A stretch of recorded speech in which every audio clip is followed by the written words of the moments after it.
Pada webinar kita hari ini, kita akan membahas tentang peran pembukuan sebagai fondasi pemenuhan kewajiban perpajakan yang akan dipresentasikan oleh pembicara kita yaitu Mas Bagas selaku accounting dan tax spesialis dari Pajakin. Namun, sebelum saya serahkan kepada Mas Bagas, izinkan saya untuk mengingatkan kembali untuk mengisi link absensi yang ada di kolom chat Zoom agar Bapak dan Ibu dapat mendapatkan e-sertifikat gratis. Nah, untuk link absensi akan ditutup pukul 11 WIB ya. Jadi diharapkan Bapak dan Ibu untuk segera mengisi link absensi tersebut. Dan untuk link evaluasi akan dikirimkan setelah sesi tanya jawab dan akan ditutup setelah sesi webinar berakhir. Jadi diharapkan Bapak dan Ibu untuk tidak keluar masuk Zoom ya agar tidak tergeser. Baik, serta jangan lupa juga untuk bergabung pada grup WhatsApp webinar yang sudah dikirimkan oleh tim Pajakin di kolom chat Zoom ya. Baik, jangan lupa juga Bapak dan Ibu untuk yang sudah memiliki pertanyaan, silakan mengisi link tanya jawab yang sudah dikirimkan di kolom chat Zoom. Karena nanti akan ada sesi tanya jawab yang langsung dijawab langsung oleh Mas Bagas. Baik. Nah, nanti juga kita memiliki sesi kuis nih, ada 3 kali sesi kuis setelah pemaparan berakhir. Jadi Bapak dan Ibu dimohon untuk menyimak dengan baik ya. Yang apa akan disampaikan Mas Bagas kayak gitu agar memiliki kesempatan untuk memenangkan hadiah yang menarik dari Pajakin. Baik, langsung aja kita ke inti acaranya, yaitu pemaparan materi peran pembukuan sebagai fondasi pemenuhan kewajiban perpajakan yang akan disampaikan oleh Mas Bagas. Namun sebelum kita mulai, kita sapa dulu nih Mas Bagas. Halo Mas Bagas, Assalamualaikum, gimana kabarnya? Waalaikumsalam Mbak Jasmine. Baik Mbak Jasmine. Siap. Baik, gimana nih Mas? Udah siap belum nih memberikan materi yang sangat insightful banget nih untuk kita semua? Siap dong Mbak. Oke, udah siap banget nih, udah ready banget. Baiklah, kalau begitu kepada Mas Bagas, waktu dan jaringan dipersilakan.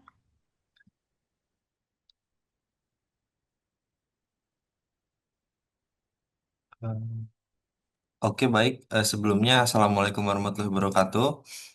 Ya perkenalkan di sini nama saya Bagas. Di sini saya akan apa ya ibarat sharing-sharing soal terkait peran pembukuan sebagai fondasi pemenuhan kewajiban perpajakan. Nah, sebenarnya judul ini mungkin untuk Bapak Ibu sekalian mungkin terdengar simpel ya teman-teman ya, atau mungkin dasar banget ya terkait soal pembukuan. Tapi sebenarnya topik ini bisa sangat padat sekali teman-teman karena kan apa yang kita semua siklus dari bisnis kita itu berawal dari pembukuan ya teman-teman.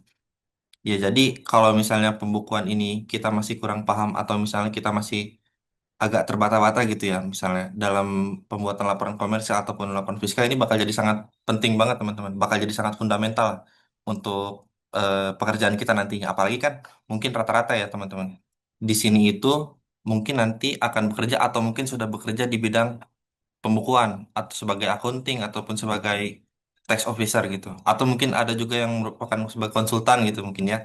Nah, mungkin ini sebagai tambah-tambah ilmu aja ya. Dan atau mungkin yang masih kuliah, ini bisa jadi tambahan lah bekal misalnya nanti kita dari teman-teman semuanya ada yang mau interview atau misalnya kerja dan bekerja di bidang ini, ya ini bisa jadi modal yang sangat bagus sih menurut saya teman-teman.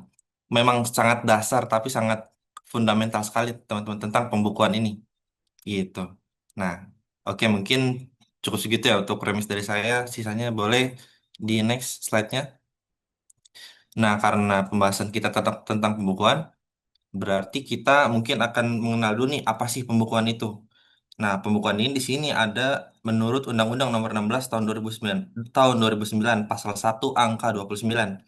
Nah, itu yang berbunyi bahwa pembukuan itu merupakan suatu proses pencatatan yang dilakukan secara teratur untuk mengumpulkan data dan informasi keuangan yang meliputi harta, kewajiban, modal, penghasilan, dan biaya, serta jumlah harga perolehan dan penyerahan barang atau jasa yang ditutup dengan menyusun laporan keuangan berupa neraca dan laba rugi untuk periode tahun pajak tersebut. Nah, mungkin dari definisi ini bisa disimpulkan ya teman-teman, bahwa pembukuan itu merupakan suatu proses pencatatan yang meliputi setidaknya ada harta, kewajiban, modal, penghasilan, dan biaya, di mana unsur-unsur ini terdapat di neraca keuangan dan juga di laporan laba rugi. itu merupakan standar minimal yang harus teman-teman bisa susun dengan baik dan rapi secara sistematis gitu ya. Karena untuk di pajak itu seminimal mungkin dua laporan ini aja teman-teman. Jadi kan laporan kita tahu ada lima ya teman-teman ya. Ada misalnya laporan neraca laba rugi, ada neraca neraca laba rugi, terus ada laporan arus kas, ada laporan perubahan ekuitas dan CHLK ya teman-teman. Catatan atas laporan keuangan. Tetapi untuk laporan yang dibutuhkan oleh pajak itu seminimal mungkin terdiri dari neraca dan juga laporan laba rugi karena terutama laba rugi ya, teman-teman karena untuk di pajak sendiri kan kita memerlukan laba fiskal dan laba fiskal itu ada di laporan laba rugi dan semua saldo yang ada di laba rugi kan akan terkonvert ke bagian neraca ya teman-teman. Nah jadi paling minimal untuk dari perpajakan sih di dua itu, untuk tiga lainnya hanya opsi aja. Atau mungkin kalau di pembukuan ya teman-teman, di laporan keuangan itu ada beberapa KPP ataupun di bagian fiskusnya sendiri ya teman-teman atau orang pajak itu mewajibkan kita untuk membuat atau melampirkan laporan aktiva teman-teman. Nah, itu hanya opsi aja. Jadi kayak sebagai lampiran lampiran lain lah bahwa aktiva itu seperti apa aktiva yang kita sampaikan gitu sih teman. Nah, boleh dilanjut. Di sini ada dasar hukum terkait dengan pembukuan di sini. Mungkin ada banyak ya teman-teman. Cuman di sini kita hanya meng-highlight untuk beberapa peraturan aja, yaitu yang pertama UU Nomor 6 Tahun 1983 tentang ketentuan umum dan tata cara perpajakan, sebagaimana telah diubah terakhir dengan UU Nomor 7 Tahun 2021 atau UU HPP. HPP itu harmonisasi peraturan perpajakan ya teman-teman, yaitu di pasal 28 terkait pembukuan dan pencatatan. Lalu selanjutnya ada Peraturan Menteri Keuangan PMK Nomor 54 Tahun 2021 di pasal 2 yaitu tentang kewajiban pembukuan. Lalu di nomor 3 itu Peraturan Pemerintah Nomor 74 Tahun 2021 yang ada di pasal 25 tentang tata cara pelaksanaan hak dan pemenuhan kewajiban perpajakan. Lalu yang terakhir ini adalah UU Pajak Penghasilan yaitu UU Nomor 7 Tahun 1983 Junto UU HPP tahun 2021 di pasal 14. Oke, boleh next. Nah, ini merupakan isi dari UU Nomor 6 Tahun 1983 dan tentang ketentuan umum dan tata cara perpajakan sebagaimana telah diubah terakhir dengan UU Nomor 7 Tahun 2021 atau Undang-Undang Harmonisasi Perpajakan. Nah, di pasal 28 ini dia membahas tentang pembukuan dan pencatatan yang mana wajib pajak orang pribadi yang melakukan kegiatan usaha atau pekerjaan bebas wajib dan wajib pajak badan di Indonesia wajib menyelenggarakan pembukuan. Nah, jadi ini mungkin poin pertama ini agak di highlight ya teman-teman. Wajib pajak orang pribadi yang melakukan kegiatan usaha. Jadi yang diwajibkan itu untuk orang pribadi ya teman-teman itu untuk orang pribadi yang melakukan kegiatan usaha. Jadi kalau misalnya untuk karyawan, misalnya karyawan bekerja di satu satu perusahaan atau lebih mungkin gitu ya. Nah, itu tidak wajib melakukan pembukuan teman-teman. Karena pajaknya itu sudah dipotong dan untuk semua pajak itu akan bersifat nihil di SPT tahunannya. Begitu. Nah, lalu yang poin ke selanjutnya itu pembukuan harus diselenggarakan dengan memperhatikan itikat baik dan mencerminkan keadaan atau kegiatan usaha yang sebenarnya. Lalu pembukuan sekurang-kurangnya terdiri atas catatan mengenai harta, kewajiban, modal, penghasilan, biaya, serta penjualan dan pembelian, sehingga dapat dihitung besarnya pajak yang terutang. Nah, ini untuk beberapa poin yang sudah dibahas tadi ya teman-teman. Nah, lalu pembukuan harus diselenggarakan di Indonesia dengan huruf Latin, angka Arab, satuan uang rupiah, dan disusun dalam bahasa Indonesia. Nah, lalu untuk poin selanjutnya ini, masih berkaitan dengan poin nomor 4 itu, di sini disebutkan dalam hal tertentu wajib pajak dapat menggunakan bahasa asing dan mata uang selain rupiah dengan izin Menteri Keuangan. Nah, ini untuk poin 5 ini mungkin spesifik ya teman-teman. Jadi kayak misalnya untuk perusahaan-perusahaan yang BUT ataupun PMA gitu. Mungkin PMA yang holdingnya sangat besar di Indonesia dan mempunyai pengaruh besar gitu bagi ekonomi Indonesia itu kadangkala dia memerlukan laporan keuangan dalam bentuk mata uang asing, teman-teman. Nah, itu bisa aja dilakukan tapi dengan izin Menteri Keuangan itu dengan case yang sangat spesifik sekali untuk penggunaan bahasa ataupun mata uang asing di laporan keuangannya, teman-teman. Nah, gitu. Lalu yang terakhir ini dokumen pembukuan dan pencatatan wajib disimpan selama 10 tahun di Indonesia. Jadi untuk dokumentasi terkait laporan keuangan ini wajib disimpan sekurang-kurangnya itu 10 tahun di Indonesia. Nah, baik boleh di next.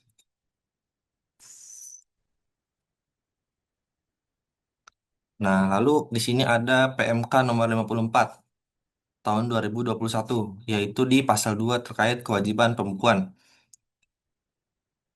Nah, ini mungkin semua peraturan-peraturan tadi masih agak ada benang garis merahnya, kurang lebih sama ya teman-teman. Cuman di sini akan coba saya bacakan juga ya teman-teman.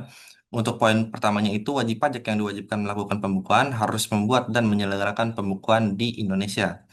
Lalu untuk pembukuan diselenggarakan dengan itikat baik yang untuk menggambarkan keadaan atau kegiatan usaha yang sebenarnya. Pembukuan paling sedikit mencakup data informasi terkait harta kewajiban, modal, penghasilan, biaya, serta harga perolehan dan penyerahan barang atau jasa. Boleh di next?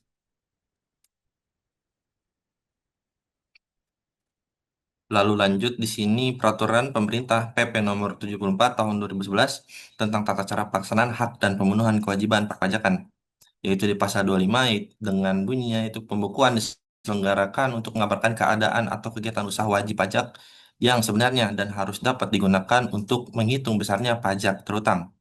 Lalu yang terakhir ini ada UU nomor 7 tahun 1983 Junto UU HPP tahun 2021 yang ada di pasal 14 di mana wajib pajak yang melakukan kegiatan usaha atau pekerjaan bebas dan menyelenggarakan pembukuan perhitungan penghasilan kena pajak dilakukan berdasarkan laba rugi menurut pembukuan. Nah, jadi mungkin secara keseluruhan ya teman-teman dari peraturan peraturan semua peraturan terkait pembukuan ini intinya itu bahwa pembukuan itu wajib diselenggarakan dengan untuk menggambarkan kegiatan yang sebenar-benarnya. Itu teman-teman. Ya, mungkin eh, segitu mungkin ya. Nah, boleh di next. Nah, ini siapa saja kah yang wajib melakukan pembukuan? Nah, ini mungkin udah ada agak sedikit di highlight tadi teman-teman. Mungkin ini eh, ada rinciannya ya. Nah, yang pertama itu yang wajib melakukan pembukuan itu yaitu wajib pajak orang pribadi yang melakukan kegiatan usaha atau pekerjaan bebas. Nah, ini tidak termasuk karyawan ya teman-teman. Wajib di highlight ini karena untuk wajib orang pribadi ini hanya yang melakukan kegiatan usaha atau pekerjaan bebas. Pekerjaan bebas ini misalnya dia seorang influencer, teman-teman. Kan itu penghasilan agak banyak ya. Jadi kalau misalnya atas semua penghasilannya, dia wajib tuh mencatat kayak mungkin dia pendapatannya dari PTA, dia ada mengisi suatu acara di PTB dan dia melakukan endorsement atau dia ada pengisi webinar misalnya dapat fee gitu. Nah, itu wajib dilakukan pencatatan gitu dan ada dan termasuk dokumentasi bukti potong ya teman-teman. Karena kan kalau misalnya dia mengisi di suatu instansi sebenarnya instansi itu wajib memotong untuk pajak atas penghasilan si orang pribadi dengan pekerjaan bebas tersebut dan itu merupakan peraturan dan wajib untuk teman-teman. Dan itu juga berguna untuk si orang pribadinya itu juga sebagai pengurang pengurang di pajak tahunan dia. Jadi atas penghasilan yang dia dapatkan dia tuh udah disetorkan pajaknya dan suatu saat misalnya dia pajak dia terutang dia bisa menggunakan bukti potong tersebut untuk pengurang pajak terutangnya di tahun di SPT tahunannya gitu teman-teman. Jadi bukti potong itu mungkin apalagi kalau kita pekerjaan bebas ya teman-teman, kita nggak bergerak di bidang pajak dan kita nggak begitu mendalami pajak gitu. Pasti bukti potong itu terlewat kalau kita nggak dikasih mungkin kita nggak bakal nagih juga kan.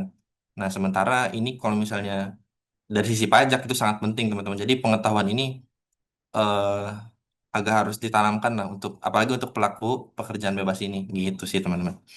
Nah, lalu untuk yang kedua ini wajib pajak badan. Nah, di wajib pajak badan ini meliputi semua untuk wajib pajak yang badan ya. Mulai dari PT, firma, CV, koperasi, yayasan, BUMN atau BUMD, hingga organisasi lain yang menjalankan kegiatan usaha. Baik, boleh selanjutnya. Nah, sekarang lanjut ke syarat pembukuan. Nah, syarat pembukuan ini mungkin di sini bisa dikelompokkan menjadi dua ya. Ada landasan pokok dan juga persyaratan teknis. Boleh di next. Untuk landasan pokok ini, nah ini mungkin masih yang tadi nih teman-teman. Jadi pembukuan harus diselenggarakan dengan memperhatikan itikat baik dan mencerminkan keadaan atau kegiatan usaha yang sebenarnya. Dimensi itikat baik ini merupakan landasan kebenaran pembukuan. Nah, lalu pembukuan yang benar kepada penyelenggara sesuai sebagaimana adanya atau seterusnya betul, tidak mengandung kesalahan dan cocok dengan keadaan yang sebenarnya. Nah, jadi untuk laporan keuangan, semua yang ada di laporan keuangan ini memang harus berdasarkan apa yang terjadi aktualnya gitu teman-teman. Karena ada beberapa perusahaan, ini bukan kita sering aja teman-teman. Jadi kadang ada beberapa perusahaan yang memang dia sengaja untuk menutup-nutupi untuk data terkait data keuangannya, entah itu tujuannya untuk kepentingan internal teman kan, karena kepentingan itu ada banyak ya teman-teman. Ada yang orang pribadi yang terlalu andil untuk sesuatu, bahkan kan kalau gini ibaratnya kita pembukuan ada perusahaan tuh yang membuat dua laporan keuangan teman-teman. Jadi ada yang satu laporan keuangan asli dan juga satu laporan yang palsu nih. Palsu ini untuk kepentingannya apa? Biasanya untuk menghasilkan pajak atau mungkin dibesar-besarkan biar pinjamannya lancar. Nah, itu tidak dibenarkan secara hukum teman-teman. Itu masuknya ke tax avoidance dan itu ada pelanggaran, ada sanksinya lah. Ada sanksi khusus terkait eh, apa ya laporan keuangan yang sifatnya palsu lah atau bikin dua laporan keuangan yang tidak benar dan kita melaporkan laporan keuangan yang tidak benar itu. Nah, mungkin itu ya teman-teman maksudnya si landasan pokok itu dan juga deskripsi si pembukuan tadi terkait dengan bahwa laporan keuangan terkait semua data itu harus dilaporkan secara aktual dan menggambarkan kondisi aslinya. Nah, mungkin itu teman-teman untuk pembukuan ya. Boleh di next. Lalu ada persyaratan teknis. Nah, persyaratan teknis ini meliputi pembukuan wajib menggunakan huruf Latin, angka Arab, mata uang rupiah, dan bahasa Indonesia, kecuali ada izin menggunakan bahasa dan mata uang asing dari Menteri Keuangan tadi. Lalu pembukuan diselenggarakan dengan prinsip taat asas dan dengan style sel accrual atau style sel kas. Nah, prinsip taat asas ini maksudnya lebih ke konsistensi, teman-teman. Jadi misalnya kita ada em, apa yang menerapkan suatu prinsip akuntansi tertentu lah, misalnya kita menggunakan metode FIFO. Nah, kita harus terus konsisten bahwa kita menggunakan metode FIFO itu tersebut. Nggak tiba-tiba kita pertama pakai FIFO, tapi di tengah-tengah mungkin di tengah tahun kita ada pertimbangan, kayaknya LIFO lebih untung nih, kita tiba-tiba pakai LIFO. Terus di maju ke 2 bulan ke depan kayaknya pakai average lebih untung nih kita pakai. Nah, itu tidak dibenarkan teman-teman. Jadi itu tidak taat asas lah kalau kita istilahnya ya. Dan juga terakhir ini terkait dengan penggunaan prinsip style cell accrual dan atau style cell cash. Nah, ini mungkin kalau di akuntansi namanya accrual basis dan cash basis ya mungkin teman-teman. Nah, ini mungkin kita akan lebih perdalam lagi di slide selanjutnya. Lanjut ke poin berikutnya, itu pembukuan sekurang-kurangnya terdiri atas pencatatan mengenai harta. Nah, ini mesti sama ya, teman-teman. Jadi, seminimal mungkin itu laporan itu terdiri dari dua laporan inti itu, laba rugi dan juga neraca keuangan atau laporan posisi keuangan. Kalau yang terakhir ini pembukuan dengan menggunakan bahasa asing dan mata uang selain rupiah dapat diselenggarakan oleh wajib pajak setelah mendapat izin Menteri Keuangan. Nah, oke boleh next. Nah, ini pembahasan terkait yang tadi sempat kita singgung ya, teman-teman. Terkait dengan style sell accrual dan style sell cash. Betul. Boleh di next. Nah, di sini untuk style sell accrual itu merupakan metode di mana pendapatan dan biaya diakui pada saat terjadinya hak dan kewajiban atau mengakui biaya pada saat terhutang meskipun kas belum diterima ataupun dibayar. Ya, jadi di sini emang metode pembebanan ya teman-teman. Jadi nggak berdasarkan pembayaran lah. Jadi walaupun kita di saat kita menerima tagihan, disitulah kita menerima biayanya. Di di di mana kita mengeluarkan penjualan teman-teman, pos penjualan punya kita. Nah, di situ merupakan pendapatan di saat itu juga. Walaupun untuk uangnya itu masih belum diterima atau masih dalam berbentuk utang atau piutang. Nah, berlawanan dengan style sell accrual, di sini ada namanya style sell cash. Nah, di sini terbalik nih teman-teman. Tadi kan kalau misalnya kita ada invoice maupun belum terima uangnya, itu tetap kita akui sebagai pendapatan. Nah, di sini lawannya itu adalah style sell cash, di mana pendapatan atau penghasilan baru diakui sebagai penghasilan apabila sudah diterima penerimaan secara tunai. Biaya baru akan diakui setelah biaya tersebut sudah benar-benar dibayarkan secara tunai dalam suatu periode tertentu. Nah, balik lagi teman-teman. Untuk di sisi perpajakan ya, ini kita sering-sering aja teman-teman. Jadi kalau di perpajakan itu, mana sih yang lebih baik dan mana yang mungkin diwajibkan atau disarankan gitu teman-teman. Dari sisi pajak ya. Sebenarnya dari sisi pajak itu membolehkan menggunakan kedua stelsel ini. Tapi syaratnya adalah prinsip taat asas tadi, teman-teman. Kita harus konsisten menggunakan salah satu prinsip ini. Jadi kalau misalnya kita memang accrual gitu. Nah, kita dari awal konsisten untuk menggunakan stelsel accrual. Jangan tiba-tiba stelsel accrual kita kita bikin accrue gitu, baik biaya maupun pendapatan, tapi di tengah-tengah kita menggunakan cash basis nih, stelsel cash. Nah, itu agak menyalahkan. Atau teman-teman, ada opsi lain. Di pajak itu kita membolehkan menggunakan yang namanya stelsel campuran. Jadi itu menggunakan stelsel accrual dan juga stelsel cash. Nah, itu di pajak memperbolehkan, teman-teman. Karena untuk PPh ini ada bermacam-macam sifatnya. Jadi kapan terutang dan kapan harus dibayarkan itu di pajak ada yang menggunakan cash basis dan juga ada yang menggunakan accrual basis atau stelsel accrual dan stelsel cash ini ya, teman-teman. Tapi tetap prinsipnya adalah taat asas, dan kalaupun kita menggunakan stelsel campuran, kita harus konsisten. Walaupun untuk stelsel eh, masing-masing stelsel accrual dan stelsel cash ataupun yang campuran sekalipun memiliki kelebihan dan kekurangannya masing-masing. Nah, jadi gini teman-teman, ada yang misalnya kita menggunakan stelsel accrual misalnya nih. Mungkin kita taruhlah perusahaan kita sebagai perusahaan PKP ya, teman-teman. Nah, perusahaan kita PKP, kita mendapat faktur pajak masukan. Ya, teman-teman, kita dapat faktur pajak masukan biaya lah misalnya. Biaya jasa. Nah, sedangkan kita aslinya base kita menggunakan stelsel kas, teman-teman. Jadi kita kan jadi ada agak ngawang nih. Kita dapat dapat dapat faktur pajak masukan dan kita dapat tagihan nih. Sementara stelsel kas itu baru mengakui setelah adanya pembayaran dan pembayar atau penerimaan lah gitu ibaratnya. Berarti kan kalau misalnya si faktur pajak atau invoice ini belum dibayarkan, kita belum belum bisa mengakui biaya tersebut kan, teman-teman. Sementara udah ditagihkan. Tetapi teman-teman, ada faktur pajak masukan yang minimal harus, bukan harus ya, bisa kita kreditkan di satu masa itu, teman-teman. Dan kalau kita nggak kreditkan, rugilah kita, PPN tidak dikreditkan. Walaupun kita si PPN itu bisa dikompensasikan ke bulan 3 bulan ke depan gitu misalnya. Nah, ini kan menimbulkan kebingungan ya kalau misalnya kita menggunakan stelsel kas lah, teman-teman. Jadi kita mau mengakui kredit pajak masukan, sementara PPh-nya itu tidak bisa kita akui di saat itu juga karena tagihannya belum dibayarkan. Ya kan? Jadi jurnal, kalau dari sisi pencatatan tuh agak gantung. Apalagi teman-teman nih, kalau kita ngebahas yang namanya udah namanya beda apa ya? Beda beda beda waktu. Jadi misalnya kita ada biaya itu nih, biaya yang tadi ya, biaya jasa tadi itu terjadi di bulan Desember nih, teman-teman. Nah, bulan Desember kita PPN kita mau kredit nih.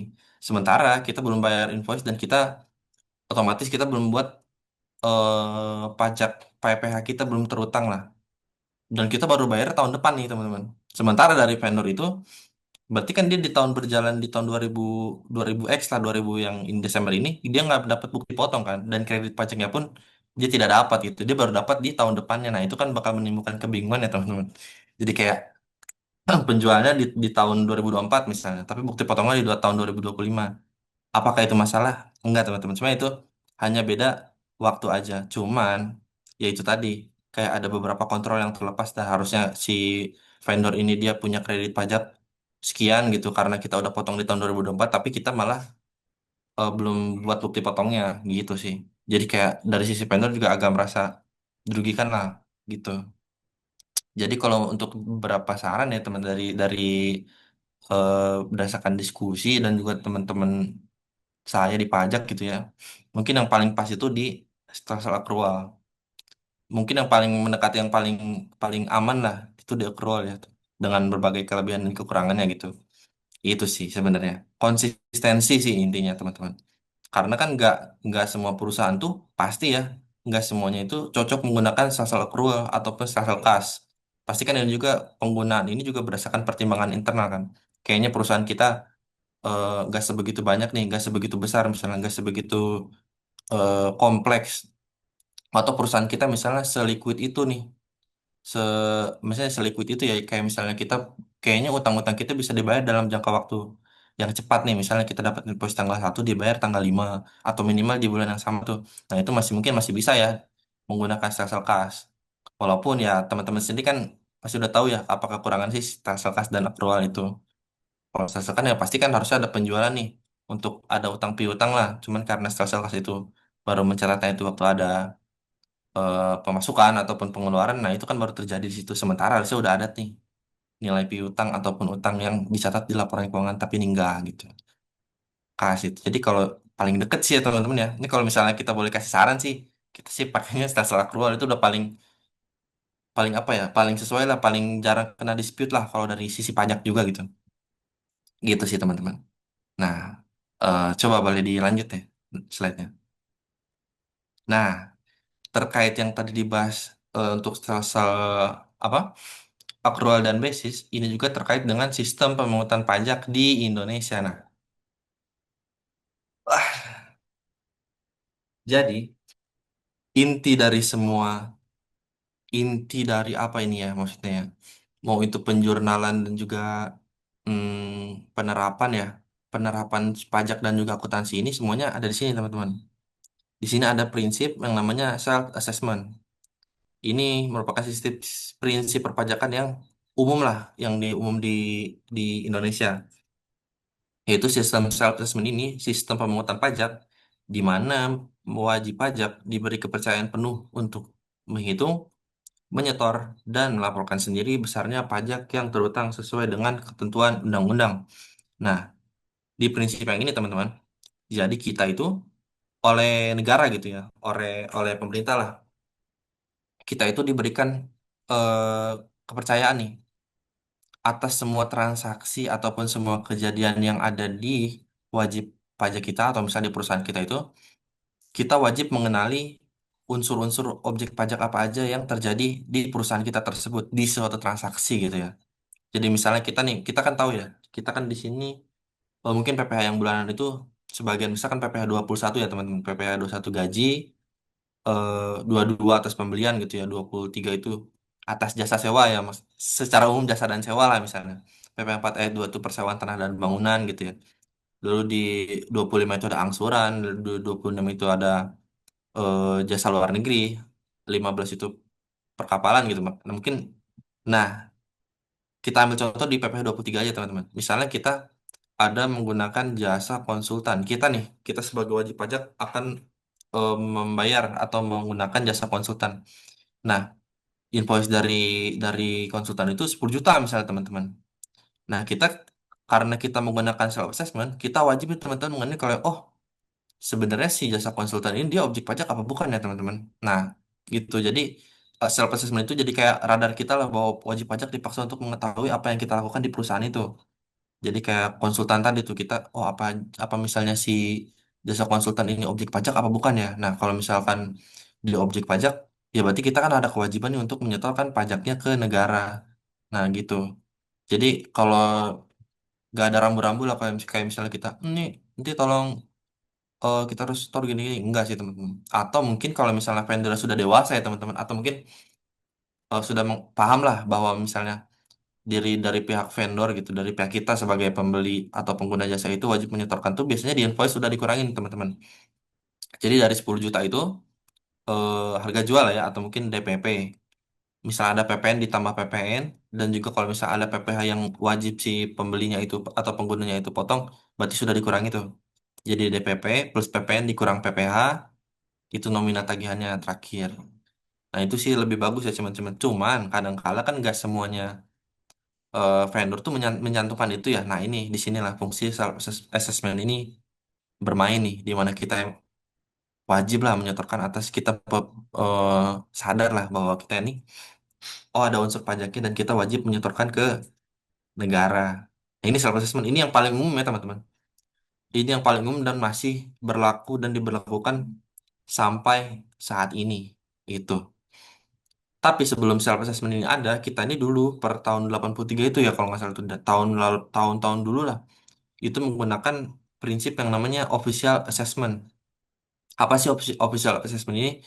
Nah, official assessment ini di mana sistem pemungutan pajak di mana perusahaan atau pemerintah atau fiskus yang menentukan besarnya pajak terutang melalui surat ketetapan pajak. Nah, ini bertentangan nih teman-teman sama self assessment. Jadi kalau misalnya tadi itu kita dari mata tagihan nih, kita dari mata tagihan ya. Oh, ini jasa ke badan. PPh tiga. Oh, kita harus harus store nih karena kita ada kewajiban kan atas menyetorkan pajak atas objek jasa ini. Tapi official assessment ini berbeda, teman-teman. Jadi kalau misalnya official assessment, kita dapat tagihan nih, dapat tagihan jasa tadi lah misalnya. Kita bayar nih 10 juta. Nah, kita nggak sekonyong-konyong kita apa namanya? Memotong dan menyetorkan, teman-teman. Kita cukup cukup diem aja, nanti bakal muncul SKP, surat surat eh, surat utang lah, surat utang pajak atas transaksi atas transaksi jasa konsultan itu ada pajaknya. Nah, itu nanti kita terima tuh suratnya dari kantor pajak bahwa kamu kan ada transaksi nih jasa ini objek pajak loh, dan ini pajak yang harus kamu setorkan atas transaksi tersebut. Nah, itu official assessment. Jadi beda banget nih, teman-teman. Nah, cuman kalau misalnya di sekarang kenapa lebih ke self assessment, mungkin karena sekarang kan WP-WP makin banyak ya. Jadi kayak mungkin kantor pajak pun kalau misalnya disuruh memeriksa dan mengecek seluruh transaksi perusahaan di Indonesia kan mungkin agak kelabakan juga ya, teman-teman. Bukan kelabakan sih, kayaknya agak susah juga ya, atau mungkin tidak mungkin lah diberlakukan sampai sekarang. Makanya sekarang itu menggunakan prinsip yang namanya self assessment gitu, teman-teman. Walaupun nggak semua kayaknya official assessment ini masih ada berlaku lah, tapi nggak di semua lini lah yang secara hukum itu merupakan self assessment ya, bukan official gitu sih. Lalu prinsip yang terakhir itu adalah withholding system, yaitu suatu sistem pemungutan pajak di mana perhitungan, pemotongan, dan pembayaran pajak serta pelaporan pajak dipercayakan kepada pihak ketiga oleh negara. Nah, jadi ini masuk yang tadi tuh, yang tadi misalnya jasa konsultan. Itu yang store PPh 23-nya ya, teman-teman. Bukan dari penjual tuh. Jadi karena dia menjual jasa konsultan, terus dia nyetor, nah enggak. Kalau misalnya terkait yang jasa tadi ya, ini salah satunya gitu. Yang wajib itu yang diberi kewenangan itu merupakan pihak ketiga. Atau mungkin di sini gampangnya pembeli lah, kalau di spesifik jasa ini ya. Jadi di sini nggak mereka yang jual, mereka yang nyetor gitu. Tapi di sini yang pihak yang wajib memotong dan juga menyetor itu adalah pihak ketiga, yaitu si pembeli gitu. Nah, ini jadi saling berkesinambungan ya, teman-teman, antara self assessment dan juga withholding system ini. Apakah wajib? Wajib, teman-teman. Nah, gitu. Nah, alasannya kenapa wajib mungkin akan dijelaskan di slide-slide berikutnya. Boleh di next. Nah, di sini ada pemotongan dan pemungutan pajak dengan dasar withholding system merupakan sebuah kewajiban dan juga sebuah kebutuhan. Nah, kenapa bisa dibilang kewajiban dan kebutuhan? Nah, karena di sini pemotongan dan pemungutan wajib pajak adalah kewajiban hukum. Karena yang pertama itu diatur secara tegas dalam peraturan perundang-undangan perpajakan. Contohnya misalnya PPh 21, PPh 23, PPh 22, dan 26. UU PPh mewajibkan pihak tertentu melakukan pemotongan atau pemungutan pajak, yaitu withholding system yang tadi ya, teman-teman. Yang udah pernah kita bahas tadi tuh. Nah, mungkin masih ingat ya. Lalu yang kedua itu ada pasal 32 UU KUP. Menegaskan bahwa pemotong atau pemungut pajak bertanggung jawab atas penyetoran dan juga pelaporannya. Nah, yang kedua yaitu merupakan bentuk kepatuhan formal. Pemotongan atau pemungutan pajak adalah bagian dari mekanisme self-assessment. Nah, di Indonesia, negara mempercayakan perhitungan dan penyetoran pajak kepada wajib pajak, termasuk melalui pihak ketiga ataupun pemungut. Nah, jadi masih masuk ya, teman-teman ya, di antara dua yang saya highlight tadi itu, self-assessment dan juga withholding system ini sangat berkaitan erat lah, gitu.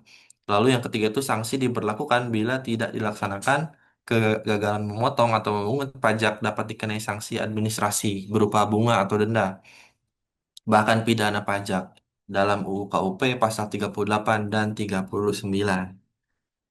Boleh di next. Nah, selain sebagai kewajiban hukum, sistem pemotongan atau pemungutan pajak juga merupakan kebutuhan praktis dan ekonomi. Karena, nah ini adalah jawaban tadi kenapa si pemungutan itu atau pemotongan melalui pihak ketiga itu bersifat wajib, gitu, teman-teman. Yaitu yang pertama memastikan penerimaan negara berjalan dengan lancar. Nah, ini yang pertama. Negara membutuhkan kas yang stabil untuk membiayai pembangunan dan pelayanan publik. Pemotongan atau pemungutan oleh pihak ketiga mempercepat arus penerimaan tanpa menunggu pelaporan akhir tahun. Lalu selanjutnya itu membantu efisiensi administrasi perpajakan. tidak semua wajib pajak mampu menghitung sendiri kewajiban pajaknya secara telat. Nah, ini kan masih dimasuk ya teman-teman di poin yang sebelumnya gitu. Sistem pemotongan atau pemungutan ini membantu mengamankan penerimaan pajak di muka dan mengurangi resiko ketidakpatuhan. Nah, itu teman-teman. Jadi kan kadang kalau misalnya kita dikasih apa ya,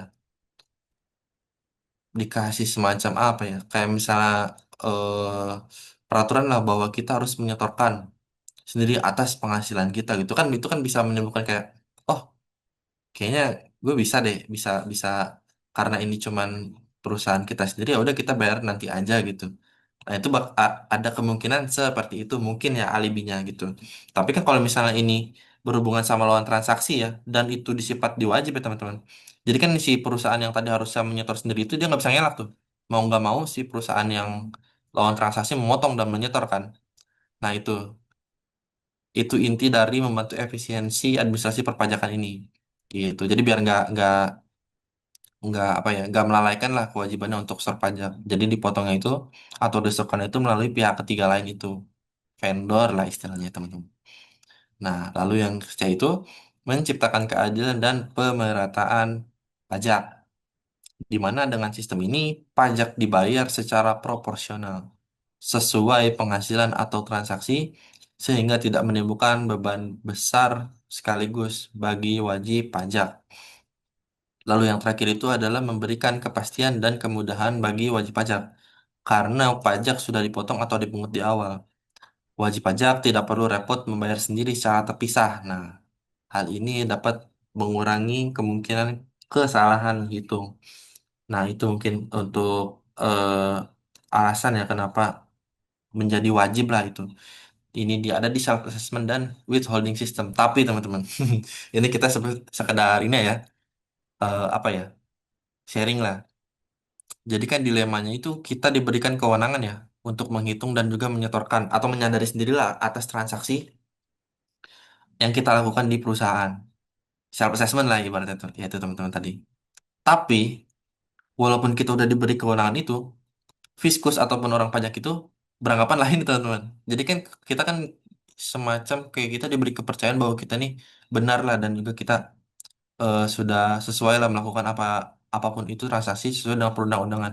Tetapi untuk fiskus ini dia memandang kita dengan prinsip namanya profesional skeptism teman-teman. Jadi di satu sisi kita dikasih kepercayaan, tapi fiskusnya sendiri eh, menganggap bahwa apa yang sudah kita berbuat itu belum sepenuhnya benar atau mungkin bisa bisa jadi salah ya. Ya gitu. Jadi kita dikasih kepercayaan, tapi satu sisi kita tuh tidak dipercaya sama sekali lah, ibaratnya gitu. Kenapa kayak gitu? Ya itu pasti untuk kepentingan kontrol juga kan teman-teman. Nggak mungkin kan kayak misalnya kita negara ngasih ke 100% kepercayaan nih ke wajib pajak. Dan juga si fiskusnya ini percaya aja nih teman-teman, kan itu berarti sisi kontrolnya tidak terpenuhi ya. Berarti kan semua pertanyaan itu berawal dari sifat skeptis ya teman-teman. Kayak ya kalau misalnya kita udah percaya 100% ngapain kita dicek kan? Tapi walaupun kan sebenarnya pengetahuan dan ataupun kapasitas seorang seorang akuntan dan pajak kan tidak merata ya teman-teman.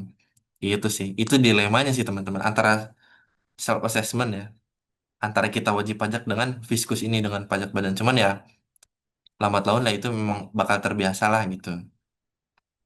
Cuman dasarnya pasti seperti itu teman-teman. Makanya kadang-kadang kan kita suka menerima surat ya atas apa yang kita lapor gitu. Jadi misalnya kita di laporan keuangan ada setoran pajak dan kita menerima pajak atas jasa gitu ya teman-teman. Kita lapor pajak jasa tuh 10 juta. Taruh 10 juta di jasa, berarti kan 22% tuh 20.000 lah. Nah, kita udah store nih teman-teman 20.000, tapi orang pajak misalnya, kok ini storenya cuma 20.000 ya, harusnya kan segini. Nah, itu bakal terbit surat untuk pertanyaan, nanti tinggal kita jawab. Kita adu argumen lah gitu, argumen yang berdasar ya, bukan bukan argumen yang nggak ada dasarnya gitu, kayak kita ngotot juga di sini, enggak sih, gitu. Itu adalah kunci semuanya teman-teman, self assessment dan juga withholding system untuk perpajakan di Indonesia ini teman-teman. Nah, baik. Boleh dilanjut slide-nya?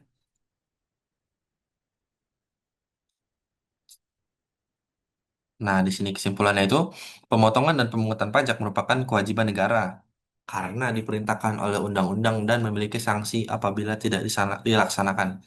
Jadi wajib ya, teman-teman. Lalu namun, juga merupakan kebutuhan karena membantu menjamin kelancaran penerimaan negara, efisiensi administrasi, serta kemudahan dan keadilan bagi wajib pajak. Ya, seperti itu ya teman-teman. Jadi untuk menanggulangi lah apabila ada kelalaian ataupun ada kesengajaan lah untuk tidak setor pajak. Jadi diciptakanlah untuk sistem pemotongan dan pemungutan pajak yang bernama withholding system ini. Seperti itu teman-teman. Boleh di next.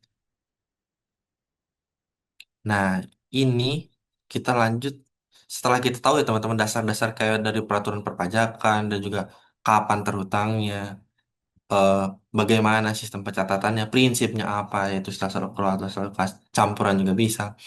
Sekarang kita menerapkan nih apa teori-teori yang kita bahas dan juga kita ketahui tadi ke dalam laporan keuangan. Nah, di laporan keuangan ini,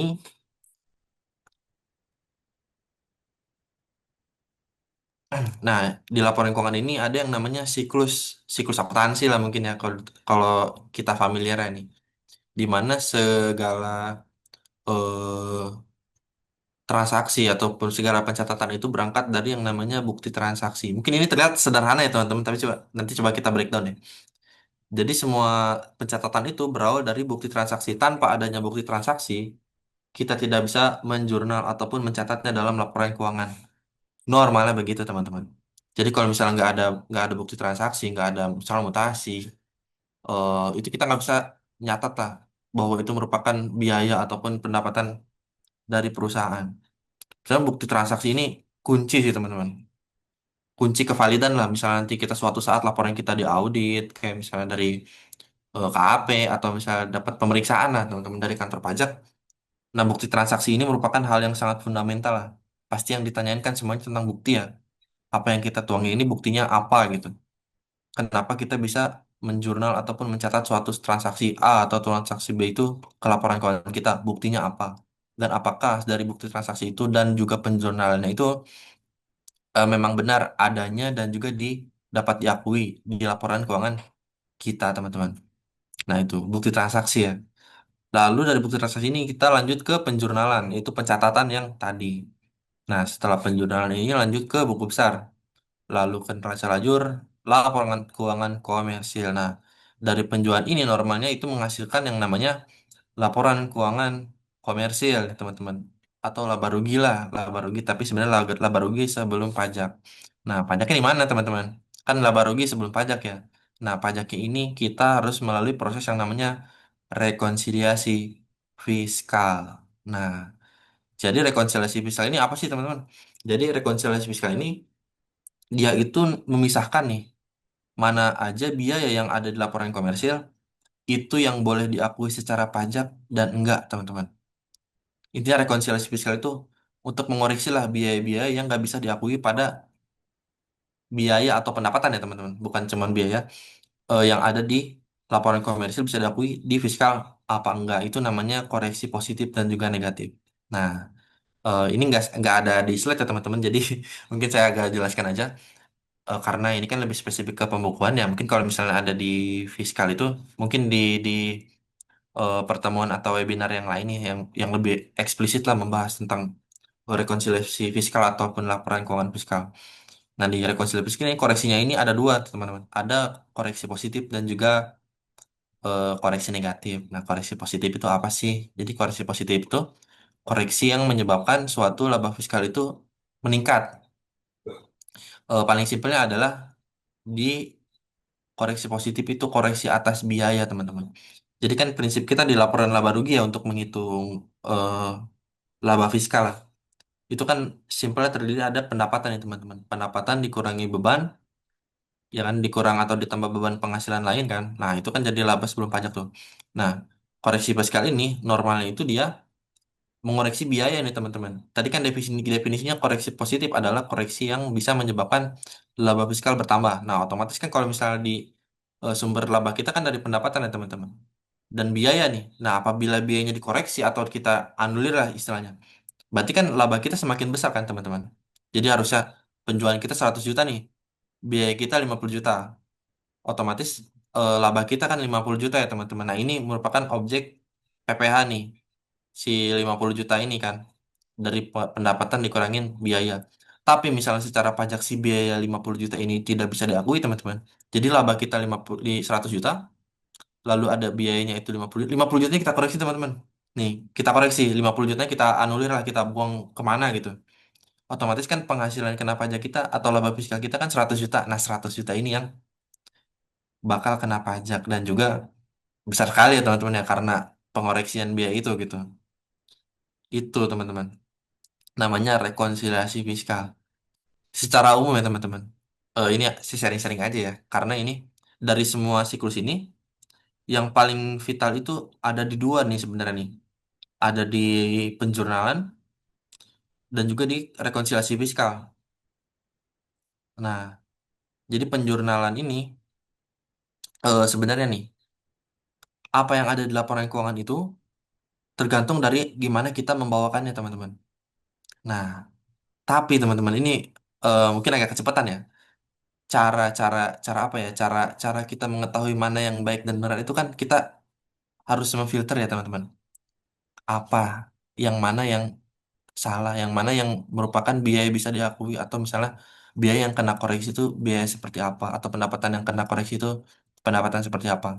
Nah, ini berarti siklus kita harus nambah lagi nih. Job desk kita harus nambah nih. Jadi sebelum menjurnal kita harus tahu nih biaya apa sih yang namanya itu istilahnya ya deductible expense dan juga non deductible expense atau mungkin bahasa Indonesia itu biaya yang dapat dijadikan pengurang atau biaya yang tidak dapat dijadikan pengurang. Nah, kalau kita harus tahu itu dulu teman-teman, baru kita bisa menuangkan penjurnalan yang lebih lebih cakep lah, lebih lebih lebih pas gitu. Itu semuanya ada di UU HPP, UU nomor 7 tahun 2021 tadi tuh. Itu semua dijelaskan tuh mana yang merupakan biaya yang deductible expense ataupun biaya yang non deductible expense. Baru kita bisa menentukan nih apakah biaya itu harus koreksi apa enggak lah gitu. Koreksi positif atau negatif gitu. Nah, baru kita nah, mau gak teman? Tadi kan saya sempat ada singgung nih bahwa penjurnalan itu atau di laporan keuangan itu bisa bisa apa ya bisa berpengaruh ke deductible dan non deductible itu berdasarkan apa yang kita lapor nih teman-teman. Nah, ini menarik nih. Mau dibahas apa enggak nih? Bisa, bisa ya.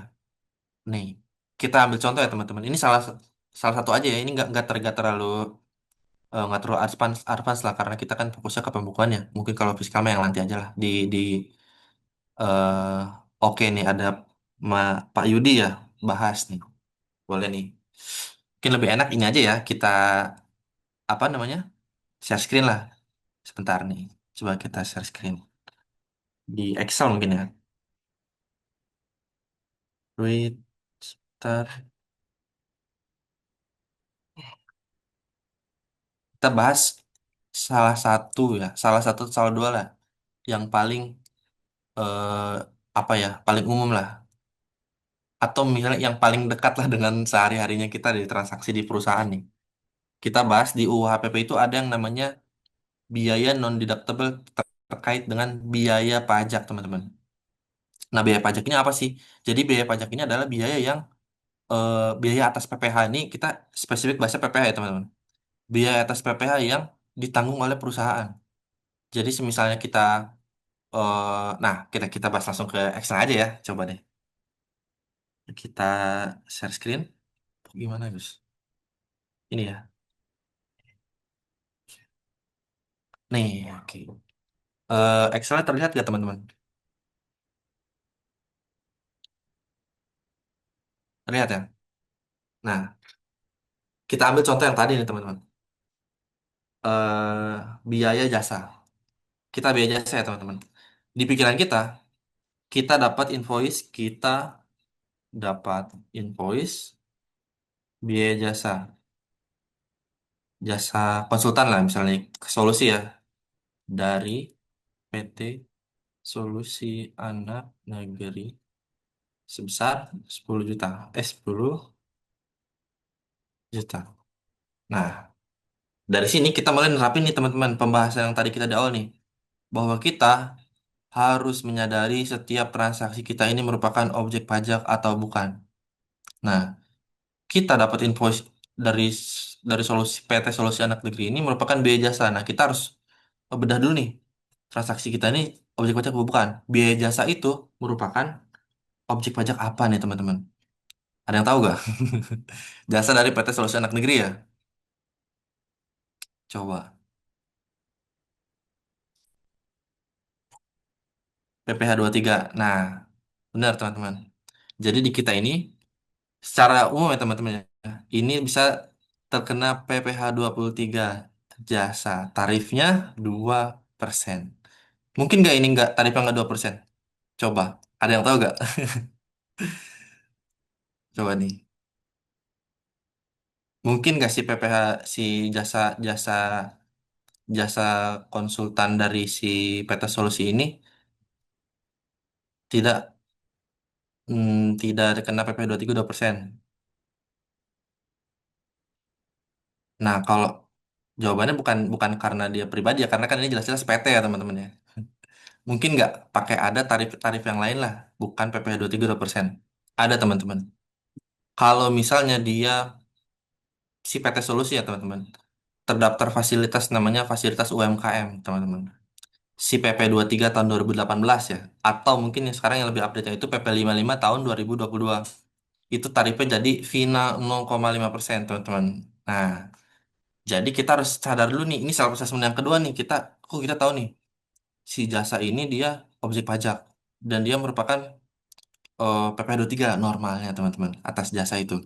Tarifnya berapa? 2%. Tapi tunggu dulu sampai dia sampai di situ. Kalau misalnya dia ternyata melampirkan suket PPh lima itu, dia menjadi bukan PPh tiga teman-teman, tapi PPh final 4 ayat 2 sebesar 0,5%. Nah, itu self assessment namanya teman-teman. Jadi kita harus menyadarilah semua transaksi yang terjadi di kita. Nah, sekarang kita pakai yang normal-normal aja, yaitu PPh tiga. Berarti kan ini sebenarnya dia kena objek pajak PPh 23 2%. Ya, ini kita pahami dulu nih self assessment. Ini kita cara apa ya?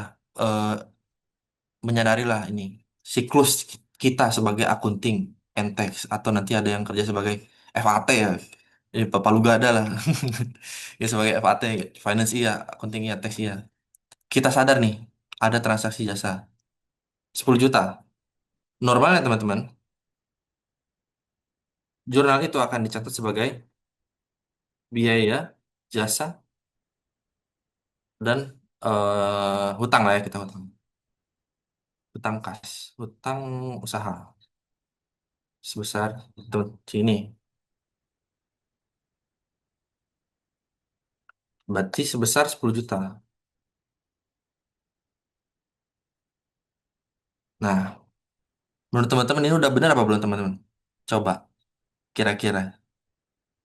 Belum. Nah, dari Pak Rido belum. Belumnya kenapa nih?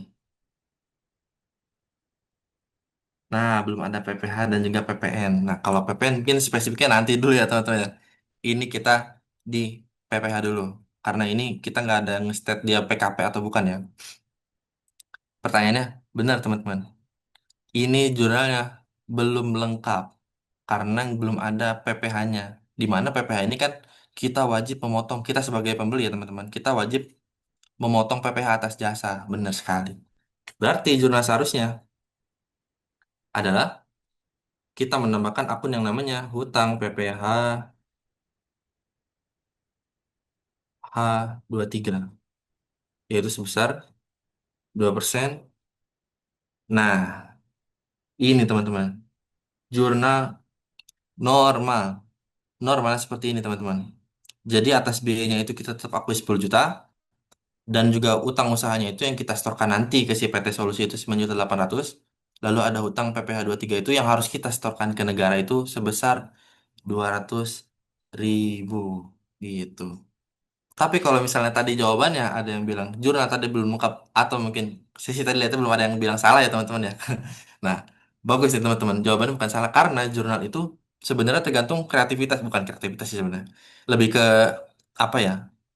penyadaran diri sendiri lah misalnya. Pencatatan itu sebenarnya bebas kan, asal tidak eh, menyalahi kaidah-kaidah yang ada lah, kaidah-kaidah inti lah sebenarnya teman-teman. Sebenarnya kan bisa aja nih, kita adjust nih biaya jasa. Ini utang usaha ya, 10. Ini dapat 10 juta. Nah, tapi kan ini ada unsur kan, ada unsur utang PP23. Nah, bisa aja di sini nanti suatu saat nih, misalnya kita kan pembayaran pajak itu kalau sekarang ya teman-teman, dibayarnya itu maksimal tanggal 10 bulan berikutnya nih. Nah, bisa aja kan nanti di jurnal aja gini, utang usaha pada utang PPh 3. Sama aja kan jadinya. Di 200.000. 200. Nah, ini kan jadinya akan sama nih. Utang usahanya jadi eh 9.800.000. Sisanya ini akan disetorkan ke negara. Di mana jurnal itu utang PPh 3 segini pada kas atau bank. Selesai. Ini jurnal normal. Sampai sini pada masih ngikut kan nih teman-teman?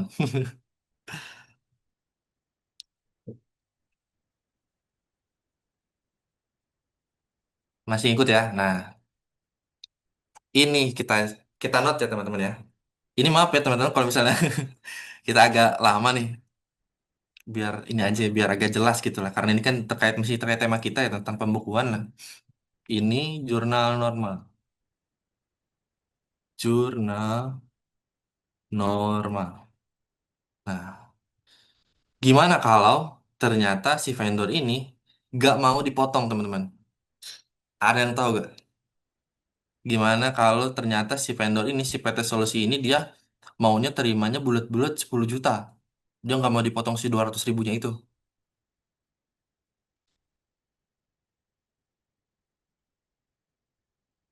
Nah, bener nih dari teman-teman. Nggak bohong sih. Nggak bohong kayak gini. Oh. Nggak apa-apa. Oke. eh, Bener nih. Tadi teman-teman ada yang jawabnya ditanggung perusahaan ya. Kalau ditanggung perusahaan, berarti kita tetap bayar 10 juta ke vendor dan menanggung nilai pajaknya. Nah, kita mulai jurnal ya teman-teman ya. Ini sistemnya ditanggung, tanggung ya teman-teman. Berarti kita akan mencatat, oh ini kita tanggalin aja lah ya, bos deh.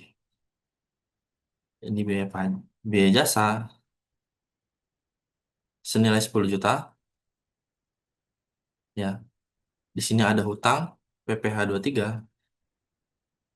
senilai 2% dari ini, lalu ada hutang usaha. Nih, pakainya udah beres teman-teman? Belum. Nih, ini nggak balance. Nah, ada satu akun yang perlu kita tambahkan nih teman-teman. Namanya adalah akun biaya pajak atau beban pajak lah istilahnya. Biaya pajak. Nah, ini senilai pajak yang kita tanggung. Nah, ini kan jadi balance nih. Ini namanya ditanggung perusahaan atau istilahnya mungkin dibiayakan, teman-teman. Tapi apakah ini skema yang paling terbaik, teman-teman? Ada tahu gak? Ada yang tahu gak skema yang lain nih selain yang dibiayakan? Dan bukti potong jangan dikasihin, jangan. Nah, ada tahu gak? Ada yang tahu gak skema lain selain yang dua ini nih? Harus diapain lagi? Biayanya di gross up. Nah, teman-teman, ini namanya satu lagi yang terakhir ditanggung melalui gross up. Eh, ini namanya ditanggung perusahaan yang sifatnya gross up. Sesuai namanya, teman-teman. Gross itu kan berarti kan dia menaikkan kan, menaikkan nilai eh, up nih. Up nih itu kan naik ya. Gross itu kan nilai nilai bruto kan, nilai kotor lah. Berarti nilai biayanya kita naikkan. Jadi kalau misalnya kita hati perhatiin nih teman-teman di biaya ini ya, kan pasti ada tanggapan kayak gini nih. Oh, kalau kita eh, mau nanggung pajaknya, berarti kita kan bisa bisa nambahin ke biaya jasa dong nih. Ini bedanya teman-teman. Akun biaya pajak. Misalnya nih, kita ada tanggapan kayak ini, kita kan menanggung nih, berarti bisa gak? Harusnya kan biaya jasa itu menambah kan? Nah, berarti biaya jasa kita, objeknya itu ini. Nah, ini nilai biaya jasa kita yang kita laporin di, atau yang kita catat di laporan keuangan. Ini nggak bisa, teman-teman. Kenapa? Karena kalau di laporan keuangan kita 10.200.000 berarti PPh 23-nya atas 10.200.000. Otomatis 204.000. Sedangkan yang kita setorkan itu 200.000. Otomatis apa yang kita store itu kurang kan? Kita bakal jadi kurang bayar. Senilai 4.000. Dan ini nggak match. Sementara Fiskus yang lihatnya itu, ya kayak tadi tuh, misalnya kita di laporan keuangan ada biaya jasa 10 juta. Oh, 10 juta ini kayak kemungkinan PPh 23 nih normalnya. Nah, si PPh 23 ini kan 2%, berarti harusnya 200.000 kan. Nah, sementara kita store kurang nih, atau misalnya lebih. Misalnya kita tadi nge metode gross up yang ini nih, teman-teman. Jadi biaya pajaknya itu ditambahkan ke biaya jasa. Jadi 10.200.000. Kan 10.200.000, 2%-nya 204.000. Tapi kenapa dia store 200.000 ya? Berarti kan dia kurang nih 4.000. Nah, ini namanya salah ya, teman-teman. Biaya pajak itu ini. Dan ini bukan gross up. Ini bukan gross up nih. Ini pencatatan yang salah nih. Dan ini akan salah aja pokoknya. Dan biaya pajak ini benarnya seperti ini, teman-teman. Karena kan ini dilaporan keuangan 10 juta. 10 juta ya 2%, 200.000 udah lah pas gitu. Gitu. Jadi kalau orang pajak ngeliatnya satu akun itu udah judgementnya itu ya udah biaya jasanya 10 juta, oke, pajaknya 2% dari 10 juta 200.000 gitu. Kalau misalnya di gross up itu yang biaya pajak jadi biaya itu otomatis biayanya bertambah, otomatis PPh-nya juga bakal kurang. Nah, itu teman-teman. Gross up yang benar itu ini kita hapus aja, teman. Ini lupakan lah yang ini. Ada yang namanya gross up. Nah, gross up ini berarti dia menambah biaya. Kalau kita tadi pakai yang ini menambah biaya, benar menambah biaya, tapi apakah biayanya valid dan sesuai pajak enggak? Ada caranya. Ini akunnya begini. Biaya jasanya itu dari yang 10 juta kita naikin, teman-teman. Caranya itu adalah dikali 100 bagi 98 atau dibagi 0,98. Ini, teman-teman, ini nilai biayanya, ya. Mau tahu gimana cara ngebuktiin? Nah, ini kan berarti kan di laporan keuangan masih sama ya. Kita cara cara judgementnya masih sama nih. Laporan keuangan 10 juta atau laporan keuangan 10.200.000 atau yang sekarang laporan keuangan 10.204.000. 2%-nya berapa? Kita lihat ya. Ini dikali 2%, hasilnya adalah segini. Nah, udah pas kan, teman-teman nih. Jadi nilai gross up itu semua terkait dengan nilai PPh-nya pun ditambah ke biaya jasanya. Dan apabila dikalikan dengan nilai pajaknya itu menjadi pajak terhutang. Ini, teman-teman. Ini adalah eh, nilai yang benar nih. Nah, ini ada bantuan dari Ibu Sawitri juga tuh. Biaya gross up sama dengan 10 juta dibagi 0,98. Nah, ini, teman-teman ya. Ini merupakan a part of tax planning, perencanaan pajak ya, teman-teman. Ini bisa jadi salah satu, ya itulah, teman-teman. Buat menanggulangi tuh yang namanya tadi biaya deductible expense atau non deductible. Karena kenapa saya bilang kayak gitu? Biaya pajak ini merupakan biaya non deductible, teman-teman. Jadi di ini nggak bisa dikurangin, nggak bisa diakui lah, nggak bisa diakui sebagai biaya di SPT tahunan atau di laporan komersil lah. Nah, ini dikoreksi. Jadi biaya kita cuman 10 juta aja di laporan keuangan. Sementara kita kan bayar 10 juta plus 200 ribuan kan. Ya lumayan lah, 200 ribu ngurangin ngurangin pajak terutang. Nah, ini bisa diakui, teman-teman, si biaya jasa ini. Karena dia sudah menjadi bagian di biaya jasa. Ada pertanyaan lanjutan. Nah, ini sebenarnya si gross up ini dasar banget, teman-teman. Pasti teman-teman sering banget apa bertemu sama yang vendor-vendor kayak gini lah yang bikin kita gross up. Pertanyaannya, teman-teman, apakah ini judging kita yang gara-gara si vendornya itu nggak mau dipotong dan kita gross up ini sudah benar dan sesuai apa belum, teman-teman? Pertanyaannya itu.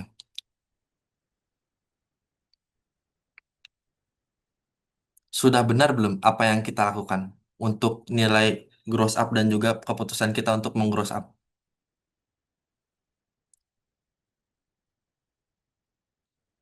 Pertanyaannya belum tentu, teman-teman. Nah, loh, kenapa belum tentu? Nah, belum tentu karena apabila kita mau menggunakan metode gross up ini, dari lawan transaksi juga harus mengubah nilai invoice-nya menjadi senilai biaya yang kita gross up ini, teman-teman. Ada yang tahu nggak kenapa? Ada yang tahu kenapa? Betul sekali, teman-teman. Atau simpelnya, teman-teman, kan ada di akuntansi itu yang namanya matching cost against revenue ya, teman-teman. Biaya di kita merupakan penghasilan di lawan transaksi. Nah, kalau biaya biaya kita merupakan penghasilan di sisi lawan transaksi. Berarti otomatis ini merupakan penghasilan di lawan transaksi. Tapi misalnya teman-teman, misal lawan transaksi kita PKP ya, PKP dia bikin bikin apa namanya bikin faktur pajak. Atas nilainya ini kan penjualan dia berarti cuma 10 juta dong. Yang ada di faktur dia 10 juta. Sementara di sisi kita ada biaya yang merupakan seharusnya penghasilan dia itu senilai 10.200.000.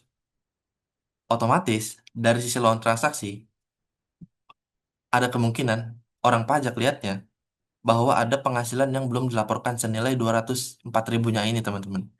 Itu bakal terjadi dispute dan juga masalah di sisi vendor. Gitu. Jadi harusnya kan di kita kecatatannya itu biaya ya, biaya kan penghasilan di mereka ya 210 juta, 204 ribu. Tapi di sini kok si lawan transaksi ada cuman lapor 10 juta nih, kayaknya ada yang kurang nih kan. Apa misalnya, oh dia gak ngelaporin nih si 200 ribunya atau gimana gitu kan. Nah kan Fiskus kan gitu tuh, profesional skeptism lah. Nah, itu bakal terbit surat nih. Kok di lawan transaksi kita ngetres ada biaya nih atas atas penghasilan kamu 10.200.000, tapi kok kamu cuma lapor 10 juta. Nah, itu surat terbit tuh kita tanya. Karena ternyata itu adalah hasil dari tindakan kita yang nge-gross up sepihak, teman-teman. Gitu.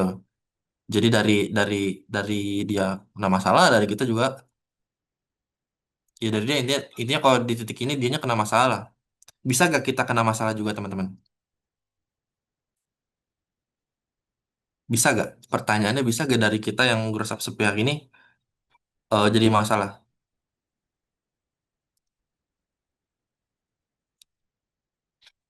Bisa, benar teman-teman. Ini bisa karena orang pajak dengan professional judgment itu bisa menilai bahwa ini merupakan biaya pajak. Nah, loh, 200 ribunya ini merupakan biaya pajak. Yang mana biaya pajak yang tadi kita bahas ini merupakan non-deductible expense atau biaya yang tidak bisa dikurangkan atau tidak bisa diakui di laporan keuangan. Jadi nanti di laporan komersil ini akan dikoreksi nih, teman-teman. Nah, nah loh. Jadi biaya jasanya tetap 10 juta. Nah, niat kita mau mengurangi tapi malah kebobolan sama aja. Jadi ke 10 juta sebutan juga malah jadi kita kurang bayar. Gitu. Makanya kalau misalnya kita mau menggunakan skema ini, kita harus konfirmasi nih, bukan konfirmasi apa ya namanya ya, penyelarasan lah. Bahwa kan fair-fairan dong, kamu kan gak mau dipotong nih. Ya udah kita kita gross up, kita bakal bayar full. Tapi ya resikonya ya berarti kamu harus cobain polis biar kita sama-sama bisa mengakui itu dan gak ada masalah di kita maupun di pihak vendor itu, teman-teman. Ini namanya tax planning. Salah satu lah ya. Ini salah satu bagian kecil yang ternyata kalau diulik bisa dalam juga itu. Gitu. Ini namanya eh tax planning kecil-kecilan lah. Balik lagi nih. Tadi kan kita ada sempat bahas ya di saya sih sebenarnya. Ada sempat bahas gimana biaya itu apa yang kita laporkan itu tergantung gimana cara kita menampilkannya, teman-teman. Nah, berarti kan kalau misalnya kita taruhnya kita nih menggunakan skema inilah biaya pajak. Berarti kan otomatis ini biaya akan di dikoreksi ya, teman-teman ya. fix bakal dikoreksi, udah fix banget biaya pajak itu kena koreksi positif lah, nggak bisa diakui. Sedangkan kalau kayak gini kan masih ada chance nih, ada biaya apa, ada biayanya itu belum tentu nih bakal kedetek sebagai biaya pajak si 24 ribunya. Nah itu, jadi gimana kita eh, melaporkannya sebenarnya, gimana cara kita mencatat itu juga yang bakal kita terima lah hasilnya. Makanya pembukuan ini teman-teman, walaupun walaupun apa ya, walaupun materinya kayak terdengar simpel dasar banget teman-teman, ini mungkin semester satu ya, kalaupun bisa di kuliah gitu, cuman kalau kita kulik lebih dalam lagi, ini bakal sangat kompleks banget sih teman-teman, gitu. Nah, lanjut kalau di badan itu, oh lanjut deh dikit lagi deh ya, terkait si deductible dan juga si non deductible ini. Pada dasarnya teman-teman, biaya deductible dan non deductible itu dasarnya itu ada tiga unsur nih, ada tiga unsur lah ibaratnya. Mana biaya yang bisa diakui dan mana yang tidak. Yang bisa diakui ini, yang pertama nih, ini paling inti dari intinya, kayaknya bukan cuma di badan nih, di pajak lah. Yang pertama itu harus berhubungan sama usaha, berhubungan dengan usaha ataupun operasional perusahaan ya. Ini nomor satu nih. Terus yang kedua, tidak digunakan untuk kepentingan pribadi. Kepentingan pribadi itu maksudnya direktur, misalnya dia ada liburan ya, ada liburan ke luar negeri lah bareng keluarganya, itu dibayar sama perusahaan nih. Nah itu nggak boleh diakui itu teman-teman, karena itu tidak berhubungan dengan usaha, itu cuman pure liburan untuk kepentingan pribadi. Nah itu nggak bisa diakui di SPT tahunan, SPT badan lah gitu kan, kalau di badan ya. Terus yang ketiga itu eh, biayanya, biaya yang ditampilkan laporan keuangan itu ya, biayanya itu merupakan biaya yang digunakan untuk eh, kepentingan memperoleh laba, memperoleh penjualan lah. Nah, itu kan agak mirip ya sama yang si poin satu tadi. Tapi teman-teman, yang perlu kita pahami dari kalimat yang tadi, si tiga poin itu adalah berhubungan dengan usaha. Berhubungan dengan usaha itu kan luas ya, teman-teman, dan juga subjektif, teman-teman. Nah, berhubungan dengan usaha itu kan sebenarnya agak-agak subjektif nih. Misalnya nih, teman-teman, perusahaan kita eh, bergerak di bidang apa ya? Contoh ya, teman-teman. Perusahaan kita bergerak di bidang eh, jasa konstruksi. Jasa konstruksi. Perusahaan kita, perusahaan kita ini menggunakan jasa dari PT Solusi Anak Negeri, yang mana jasanya itu jasa konsultan. Menurut teman-teman nih, kalau kita di perusahaan jasa konstruksi dan kita menggunakan jasa konsultan, biayanya bisa diakui apa enggak, teman-teman? Bisa atau enggak?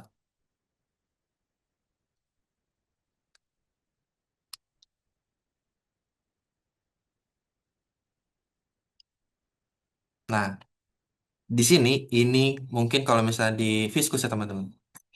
Balik lagi, ini merupakan professional judgment ya. Mungkin pengalaman saya dan juga pengalaman yang lain bisa berbeda gitu ya.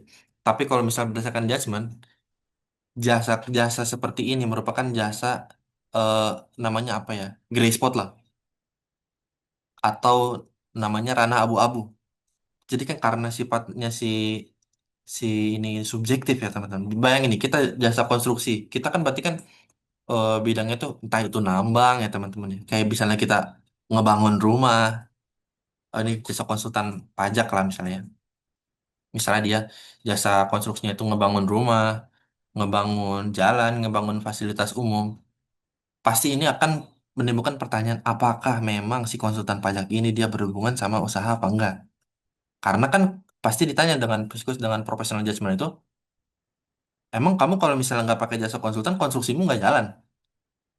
Nah, maksud dari si berhubungan sama usaha ini, kalau di fiskus di judgementnya itu bahwa kita si konstruksi ini untuk jasa-jasa yang berhubungan langsung, ini langsung dulu ya teman-teman, langsung dengan eh, usaha. Jadi kayak misalnya kita nyewa kren, kita nyewa alat berat ya teman-teman untuk pembangunan fasilitas. Nah, itu merupakan biaya-biaya yang berhubungan dengan usaha menurut Fiskus, teman-teman. Dan itu merupakan biaya yang deductible, fix deductible. Tapi kalau jasa konsultan pasti dibilang, memang kalau misalnya kamu nggak pakai jasa konsultan, kamu nggak bisa bangun rumah, kamu nggak bisa bangun jalan gitu kan. Nah ini yang perlu penjelasan dan ini namanya adalah gray spot, si ranah abu-abu itu. Jadi mungkin kalau misalnya kita suatu saat kita disuratin nih, ini kamu harusnya nggak bisa mengakui si jasa konsultan nih karena kan ini nggak berhubungan sama usaha. Nah ini fungsinya kita, pengetahuan kita ya teman-teman tentang perpajakan itu. Jadi kita bisa menjelaskan nih kalau misalnya kan kita pakai jasa konsultan tuh bisa menunjang loh, misalnya kita dari efisiensi pajak, mulai dari kayak gimana sih perhitungan margin ya biar setidaknya perusahaan kita atau laba kita nih agak lebih meningkat. Nah itu kan masih berhubungan walaupun secara tidak langsung. Nah ini adalah fungsi kalian di bidang di dalam taraf self assessment lah, ataupun di bidang pengetahuan lah, untuk memberikan pengertian-pengertian itu karena balik lagi berhubungan dengan usaha itu subjektif teman-teman, gitu. Jadi ini salah satu juga mitigasi lah ya untuk teman-teman biar paham dulu lah dengan apa perusahaan kita ini bergerak di bidang apa dan kemungkinan itu terkait dengan biaya-biaya apa aja. Nah itu mungkin teman-temannya kayaknya agak kepanjangan ya teman. Maaf ya ini kita agak sering-sering aja karena ini lumayan nih penting kan terkait dengan tax planning dan juga pengenalan tentang akun-akun di KLU dan KBRI ini gitu. Nah mungkin yang itu dulu kali ya. Kalau sekarang sebenarnya masih banyak teman-teman. Jadi kalau misalnya nanti teman-teman masih ada yang mau ditanya, bisa tanya nih di kolom kolom chat ya, di link ya, di link yang udah disediakan atau di chat. Atau kalau misalnya masih kurang bisa pakai tuh jasa di pajakin kan kita ada jasanya itu ya di bidang konsultasi tuh. Nah bisa tuh mau dipilih saya gitu misalnya, atau pilih yang promosi nih. Atau misalnya ke konsultan yang lain tuh teman-teman bisa tuh tanya lebih lebih detail lah di situ. Atau mau iya tanya-tanya di situ sekitaran case-case yang ada di perusahaan teman-teman bisa banget tuh ditanya di aplikasi Pajakinak. Jadi kalau belum download ya teman-teman bisa download lah aplikasi itu biar bisa lebih mantap dan paham lagi lah gitu. Promo tipis-tipis ya. Nah gitu. Jangan lupa yang bagas ya. Nah gitu ya teman-teman. Oke boleh mungkin eh, bisa dilanjut slide-nya dari panitia.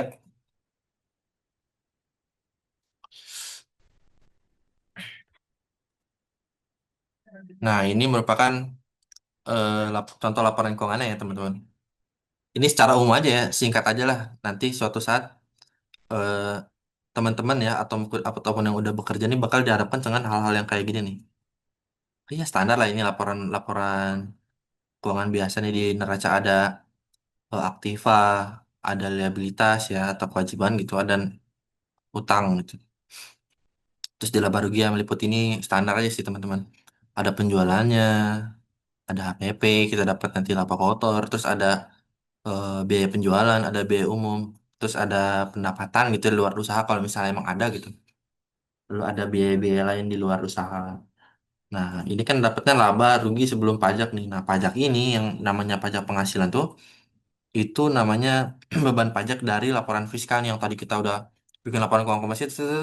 Biaya-biaya ini biaya gaji, biaya apa, biaya biaya sewa, biaya apa lah itu biaya itu kita bisa koreksi jadilah itu namanya laporan fiskal. Nah, fiskal ini ujungnya di beban. Nah, beban ini ditaruh di pajak penghasilan di laba setelah pajak. Nah, itu baru kita dapat namanya laba rugi bersih. Itulah yang bakal dimunculkan di neraca keuangan di bagian laba rugi berjalan tuh. Ini kan ada tuh laba rugi bersih 9 juta kan. 9 juta di sini ada laba rugi berjalan di modal 9 juta. Nah, itu korelasinya teman-teman. Ini laporan paling minimum yang udah pernah kita bahas tadi tuh. Minimal mencakup harta, kewajiban, modal, terus laba-laba lah. Laba-laba dan biaya. Nah, itu fungsinya di situ. Karena di laporan yang lain, laporan perubahan ekuitas sudah ada di neraca. Laporan CLK buat apa? Laporan RUKAS juga untuk apa kan? Nah, dua dua inilah gitu teman-teman. Terus eh, boleh lanjut. Nah, ini sengaja ya teman-teman saya sampaikan. Sebenarnya ini udah nggak terlalu relevan nih teman-teman.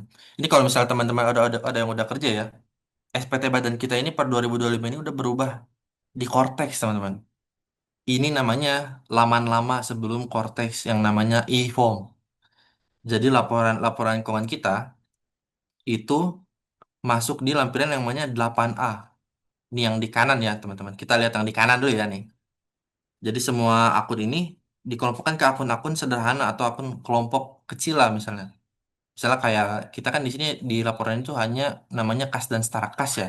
Padahal misalnya tadi di laporan keuangan kita kasnya banyak nih. Kayak misalnya ada kas, ya kas kecil gitu misalnya. Terus ada misalnya banknya bank BNN gitu tuh, bank bro lah. Nah ini semuanya masuk di kolom ini. Dikasih semuanya ke akun-akun besar lebih sederhana inilah. Ini penyederhanaan rangkumannya lah teman-teman. Yang atas neraca, yang bawah ini PL nih, PL. PL itu laba rugi lah ya. Gitu. Jadi ini ke kelompok kelompok sederhana. Gitu teman-teman. Ini tapi kalau misalnya di Cortex nih teman-teman, ini kebetulan saya belum berani ngeser yang Cortex ya. Karena kan di kita juga belum rata ya teman-teman ya. Kayak misalnya di penyuluhan dan juga bentuknya pun kayaknya belum final deh itu. Makanya saya lebih lebih lebih lebih prefer untuk nge-share yang ini karena kan yang kita butuh konsepnya ya teman-teman ya, bukan aplikasinya ya. Mungkin aplikasi lain lah dengan konsultan yang lain gitu. Ada bahas pembahasan lagi tentang SPT-nya Cortex, terus kayak mungkin tadi ada yang mau tax planning kan lebih detail lagi. Terus ada rekonsiliasi fiskal, nah itu mungkin di pertemuan. Cuman yang ini kita fokus di konsepnya aja. Yang penting dapat lah gitu. Ada di sini.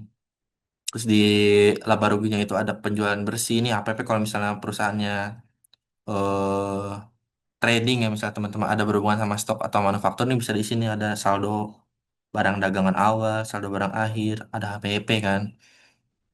Terus ada harga pokok penjualan, ada beban umum, ada penghasilan lain. Nah, itu diisi di situ. Walaupun teman-teman ini ada opini sih teman-teman, ada insight lah dari teman-teman pajak yang lain. Kalau misalnya 88 ini sebenarnya nggak wajib. Katanya nggak wajib nih, katanya. Cuman kan lebih baik diisi aja ya teman-teman ya. Ya namanya lampiran kan kalau diisi lebih baik, kalau nggak juga kayak takut gitu gak sih? Jadi kalau bisa diisi ya isi aja gitu. Nah gitu. Terus ada lagi teman-teman, ini sangat penting tapi sering dianggap remeh teman-teman. Ada lampiran 2 di SPT badan. Ini yang kiri ya, yang di SPT ini. Jadi misalnya teman-teman ini biaya, ini contohnya yang konsultan tadi ya teman-teman. Ini tuh waktu saya brevet, aduh disuruh nih. Jadi kan SPT Badan banyak nih. Ada lampiran induk, ada induk lanjutan, ada lampiran 1, 2, 3, 4, 5. Terus dengan lampiran apa namanya? Lampiran khusus nih, lampiran khusus lah. Ada 1A, 2A, dan lain-lain itulah. Si dua ini dilewat teman-teman. Aneh banget. Si lampiran dua ini, dia dilewat nih sama si mentor. Katanya, ini simple banget. Ini sangat simple karena sifatnya itu komersil. Nih, lihat teman-teman di deskripsinya ini kan lampiran 2 SPT tahunan pajak penghasilan wajib pajak badan. Terus di bawahnya nih perincian harga pokok penjualan, biaya usaha lainnya dan biaya lain dari luar usaha secara komersial. Nah, ini tuh. Di laporan pajak ada laporan komersial. Ini menjebak nih teman-teman. Karena kalau kita udah dalam teman-teman, kita udah ngulik lah, kita udah pernah terima surat pemeriksaan kita. Ternyata ini yang dijadikan oleh Fiskus sebagai bahan untuk dispute teman-teman. Jadi misalnya nih, kita ada sewa nih 126.364.850 teman-teman. Itu kan isinya bisa macam-macam ya. Ya kan isinya macam-macam. Misalnya kita bisa sewa alat, bisa sewa apa namanya? Sewa alat nih, sewa alat kan PP 23, PPh PP 23 nih teman-teman. Misalnya kita sewa alat apalah itu alat berat misalnya alat yang tadi itu kan PP 23. Sementara misalnya di satu sisi kita ini sebenarnya nyewa gedung. Dan juga kan PPh-nya beda lagi. Itu kan bukan PP 23, tapi PPh 4 ayat 2 kan teman-teman. 10% tarifnya pun beda. Sementara fiskus atau orang pajak tuh ngeliatnya, oh ini orang ada sewa nih, harusnya kan 10% dari si 126 juta nih, tapi kok setoran cuma 20 juta gitu misalnya. Misalnya bukan 20 juta ya, tapi kostonya cuma 5 juta nih. Harusnya kan 12 juta ya. Nah, itu judgement auditor tuh teman-teman. Bakal terbit surat nih. Kayak bro, lu kayaknya ada kurang deh. Kalau berdasarkan perhitungan saya nih, sepenglihatan penglihatan aku, harusnya kamu store 12 juta nih. Tapi kok ini cuma 5 juta ya? Tolong dong keterangannya. Nanti kita diminta tuh keterangan. Bahwa ini temennya isinya ada sewa alat PPh tiga kan otomatis kan kecil tuh ada tergantung ada ini dari sewa sewa gedung kan itu PPh 10% tuh atau misalnya dari tahun lalu nih teman-teman jadi kan kita misalnya sewa 2 tahun ya atau sewa setahun lah kita nyewa itu di bulan Agustus 2024 ini kan kita catat biaya dibayar di muka nih teman-teman PPh-nya pun di store di awal 10% nih per tanggal per bulan Agustus kita udah store 10 juta tapi kan kita atas nilai sewa itu kita amortisasi nih kayak dari 100 juta misalnya nih. Jangan 120 juta. Berarti kan tiap bulan 12 juta nih. Otomatis kan 12 juta ini ngintil nih. Ngintil sampai setidaknya bulan Agustus nih. Nah, itu kan pasti ditanya ini Kak, biasanya segini. Padahal kan kalau kalau kalau ini harus segini kan. Padahal itu sebenarnya pajak udah kita setorkan nih, tapi di tahun lalu dan itu PP 4 ayat 2. Tapi angkanya masih ngintil di biaya sewa. Nah, itu teman-teman. Agak too much information banget ini ya. Nah, gitu sih teman-teman. Intinya harus diperhatikan lah di di setiap intinya sih inti dari intinya ya teman-teman core of the core lah anjay itu pahami dan juga sadari atas biaya-biaya yang merupakan objek pajak itu aja sisanya berjalanlah lampiran dua ini yang kayak tadi tuh ini semua dasar dari orang pajak si lampiran 8A yang laporan keuangan ini sebenarnya gak wajib kelompok-kelompoknya apa aja itu bisa mengikuti lah cuman kalau kita udah paham prinsipnya teman-teman dari penjurnalannya pengenalan transaksinya, terus kayak rinciannya, kayak misalnya isi-isinya, potensinya di dalam pajak ada pajak lagi, tuh. Nah itu harus dipelajari dan juga dijalani lah, itu harus berjalan lah, gampang lah teman-teman, pasti bisa ya, karena saya juga masih belajar ya, jadi sisanya ya pasti bisa lah teman-teman, nah gitu. Ini kita udah beres nih teman ya, kita bisa lanjut nih ke slide selanjutnya. Nah, di sini ada implementasi pembukuan pajak ke dalam prosedur akuntansi. Nah, ini ada tantangan-tantangan yang udah tadi kita sebutin nih. Sebenarnya, cuman ini kita lebih rinci lagi deh. Adanya perbedaan prinsip akuntansi dan perpajakan. Tipsnya, teman-teman, kalau dia nggak ada di perpajakan, misalnya di KUP gitu ya, di UU HPP lah paling gampang. HPP itu udah paling the master lah. UU nomor 7 tahun 2021. Kalau dia nggak diatur di situ, kita balik ke PSAK. Udah, kuncinya di situ.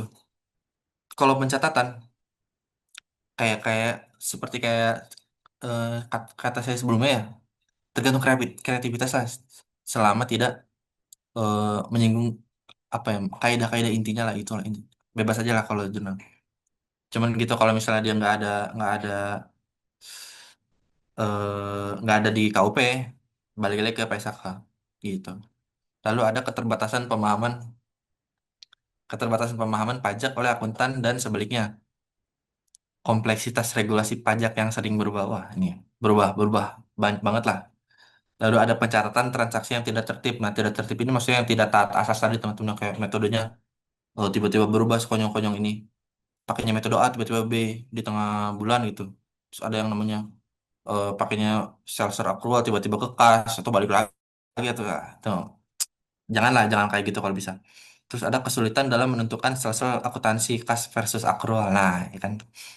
Lalu di pemahaman yang kurang dari pengelolaan bisnis, lalu kesulitan dalam hal pengendalian dokumen dan bukti pendukung.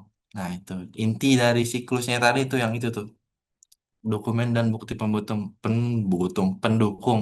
Nah, gitu ya teman-teman. Boleh di next. Lalu di sini ada terakhir ini kayaknya, ada sanksi tidak melakukan pembukuan. Itu setiap orang yang disengaja tidak menyimpan buku dokumen yang menjadi dasar pembukuan atau pencatatan dan dokumen lain termasuk hasil pengolahan data dari pembukuan yang dikelola secara elektronik atau diselenggarakan secara program aplikasi online di Indonesia sebagaimana dimaksud dalam pasal 28 ayat 1. Lalu yang kedua itu adalah yang memperlihatkan pembukuan pencatatan atau dokumen lain yang palsu atau dipalsukan seolah-olah benar, atau tidak menggambarkan keadaan yang sebenarnya. Nah, ini yang tadi tuh, bikin laporan keuangan dua. Yang satu tujuannya jelek lah, itu namanya tax avoidance, itu bukan tax planning ya teman-teman. Avoidance kan penghindaran pajak yang ilegal lah, nggak boleh. Jangan ya teman-teman. Itu pidana tuh, ada sanksinya, berat lah. Lalu ada tidak menyelenggarakan pembukuan atau pencatatan di Indonesia, tidak memperlihatkan atau tidak meminjamkan buku, catatan, atau dokumen lain. Maka setiap orang yang dengan sengaja tidak menjalankan pembukuan dan pencatatan sehingga dapat menimbulkan kerugian pada pendapatan negara dipidana dengan pidana penjara paling singkat 6 bulan dan paling lama 6 tahun. Serta denda paling sedikit 2 kali dan paling banyak 4 kali dalam jumlah pajak yang terutang. Nah, ini menurut pasal 39 ayat 1 huruf C Undang-Undang Ketentuan Umum Perpajakan. Boleh di next. Nah, oke, selesai. Mungkin terima kasih teman-teman. Eh, Kurang lebihnya mohon maaf ya teman. Kalau misalnya saya agak too much information gitu, agak terima maaf jadi agak lama banget ini ya teman-teman. Jadi ya sisanya ya sih. Semoga apa yang disampaikan bermanfaat itu. Kalau misalnya kurang bisa ditanya di kolom komentar. Atau kalau masih kurang teman-teman bisa lewat aplikasi Pajakin. Itu ada menu konsultasi dan nama Muhammad Bagas lah. Itu bisa di chat aja teman-teman. Jadi mohon maaf nih kalau misalnya sebelum waktu waktu lalu tuh eh, ada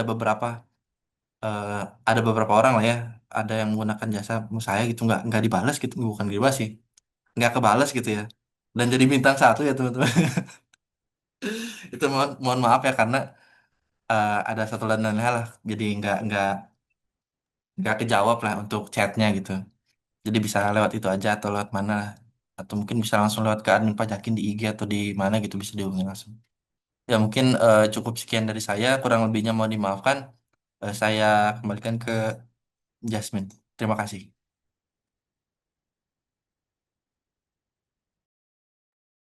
Oke, baik. Terima kasih Mas Bagas atas pemaparannya. Sangat insightful banget. Tadi juga udah ngasih contoh langsung dari Excel langsung. Terus juga interaksi secara langsung. Dan eh, setelah download aplikasi Pajakin, jangan kasih Mas Bagas bintang satu, katanya-katanya ya. Baik. Selanjutnya, eh, kita langsung aja ke sesi kuis. Jadi sekarang izinkan saya untuk membacakan rules-nya terlebih dahulu. Jadi ketika saya menghitung mundur, eh, 3, 2, 1, maka nanti Bapak Ibu untuk mengaktifkan raise hand-nya. Tapi kalau Bapak Ibu mengaktifkan raise hand-nya sebelum saya menghitung mundur, maka akan didiskualifikasi. Seperti itu. Nanti setelah saya hitung mundur, baru saya pilih dan saya bacakan kuisnya. Seperti itu. Baik, saya hitung ya. 3, 2, 1. Wah, udah banyak sekali nih yang mengaktifkan fitur raise hand-nya nih. Baik, saya cek terlebih dahulu ya.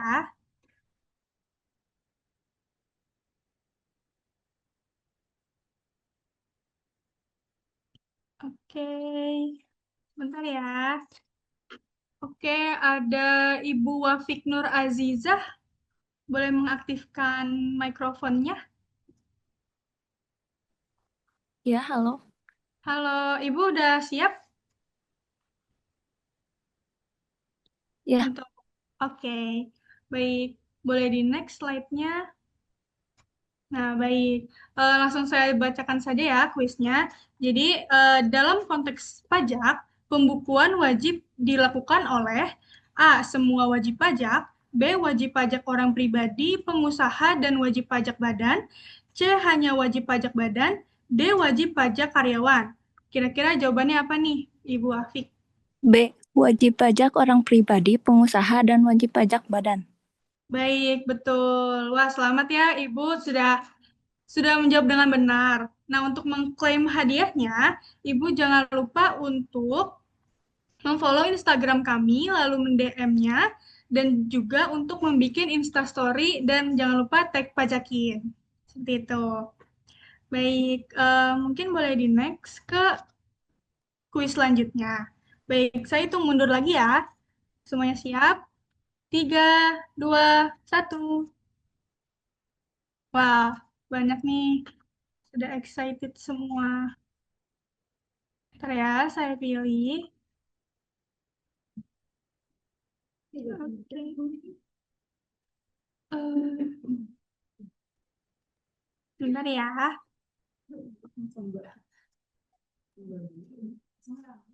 Baik, untuk Ibu Cahyaning Dewi, Haning Handayani, Ibu Cahyaning Dewi, apakah Ya. hadir? Halo Oke, Kak. halo. Baik, Ibu sudah siap ya sudah untuk saya bacakan kuisnya? Ya, insya Allah. Apa nih? Oke, boleh di next slide-nya. Eh, Oke, langsung saya bacakan saja ya. Jadi kuis kedua ini, sistem pemungutan pajak di mana wajib pajak diberi kepercayaan penuh untuk menghitung, menyetor, dan melaporkan sendiri besarnya pajak yang terhutang sesuai ketentuan perundang-undangan yaitu A. Official assessment, B. Withholding system, C. Self-assessment, D. Accrual basis. Oke, Yang C Kak, self assessment system. betul, baik. Selamat ya Ibu, sudah menjawab benar. Terima Untuk kasih klaim Kak. hadiah, untuk klaim hadiahnya jangan lupa follow Instagram Pajakin, terus DM dan buat Instastory-nya ya. Oke, selamat. Oke, lanjut ke kuis ketiga nih, kuis terakhir. Apakah Bapak Ibu sudah siap? Oke, siap ya. Saya hitung ya. 3, 2, 1. Wah, sudah banyak juga nih. Pada excited semua. Oke, saya pilih dulu.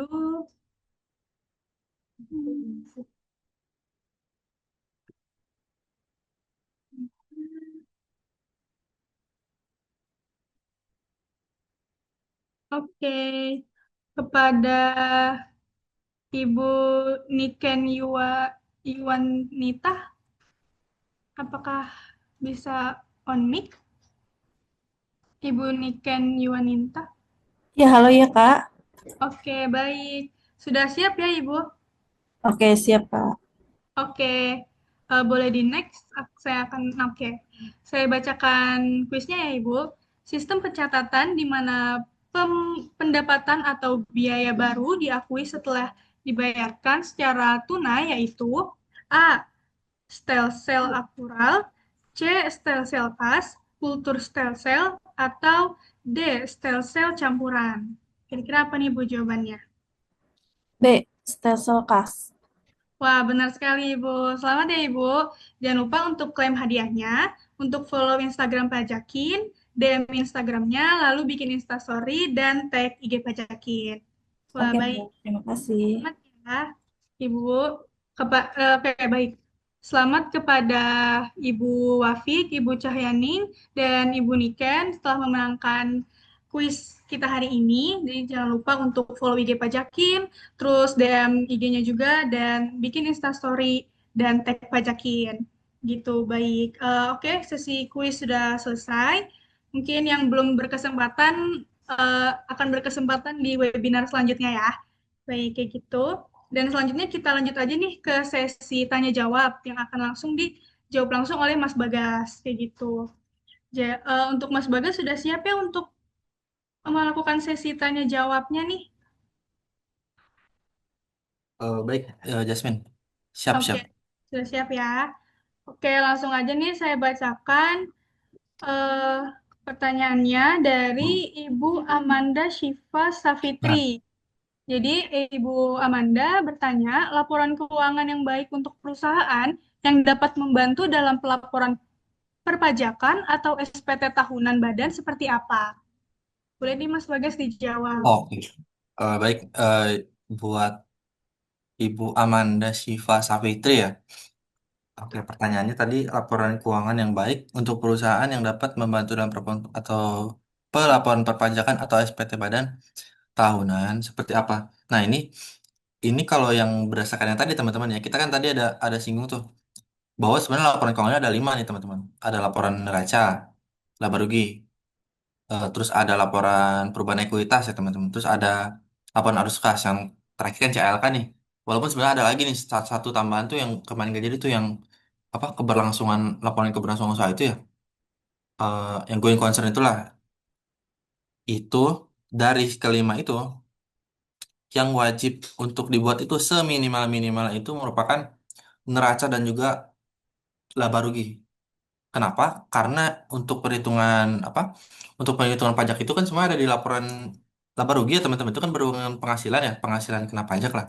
Otomatis kita harus menghitung berapa penghasilan kita dong. Nah, penghasilan itu adanya di laba rugi dan laba rugi ini sinkron dengan neraca di mana laba rugi berjalan ini kan dia bakal masuk di kolom ekuitas nih di bagian neraca.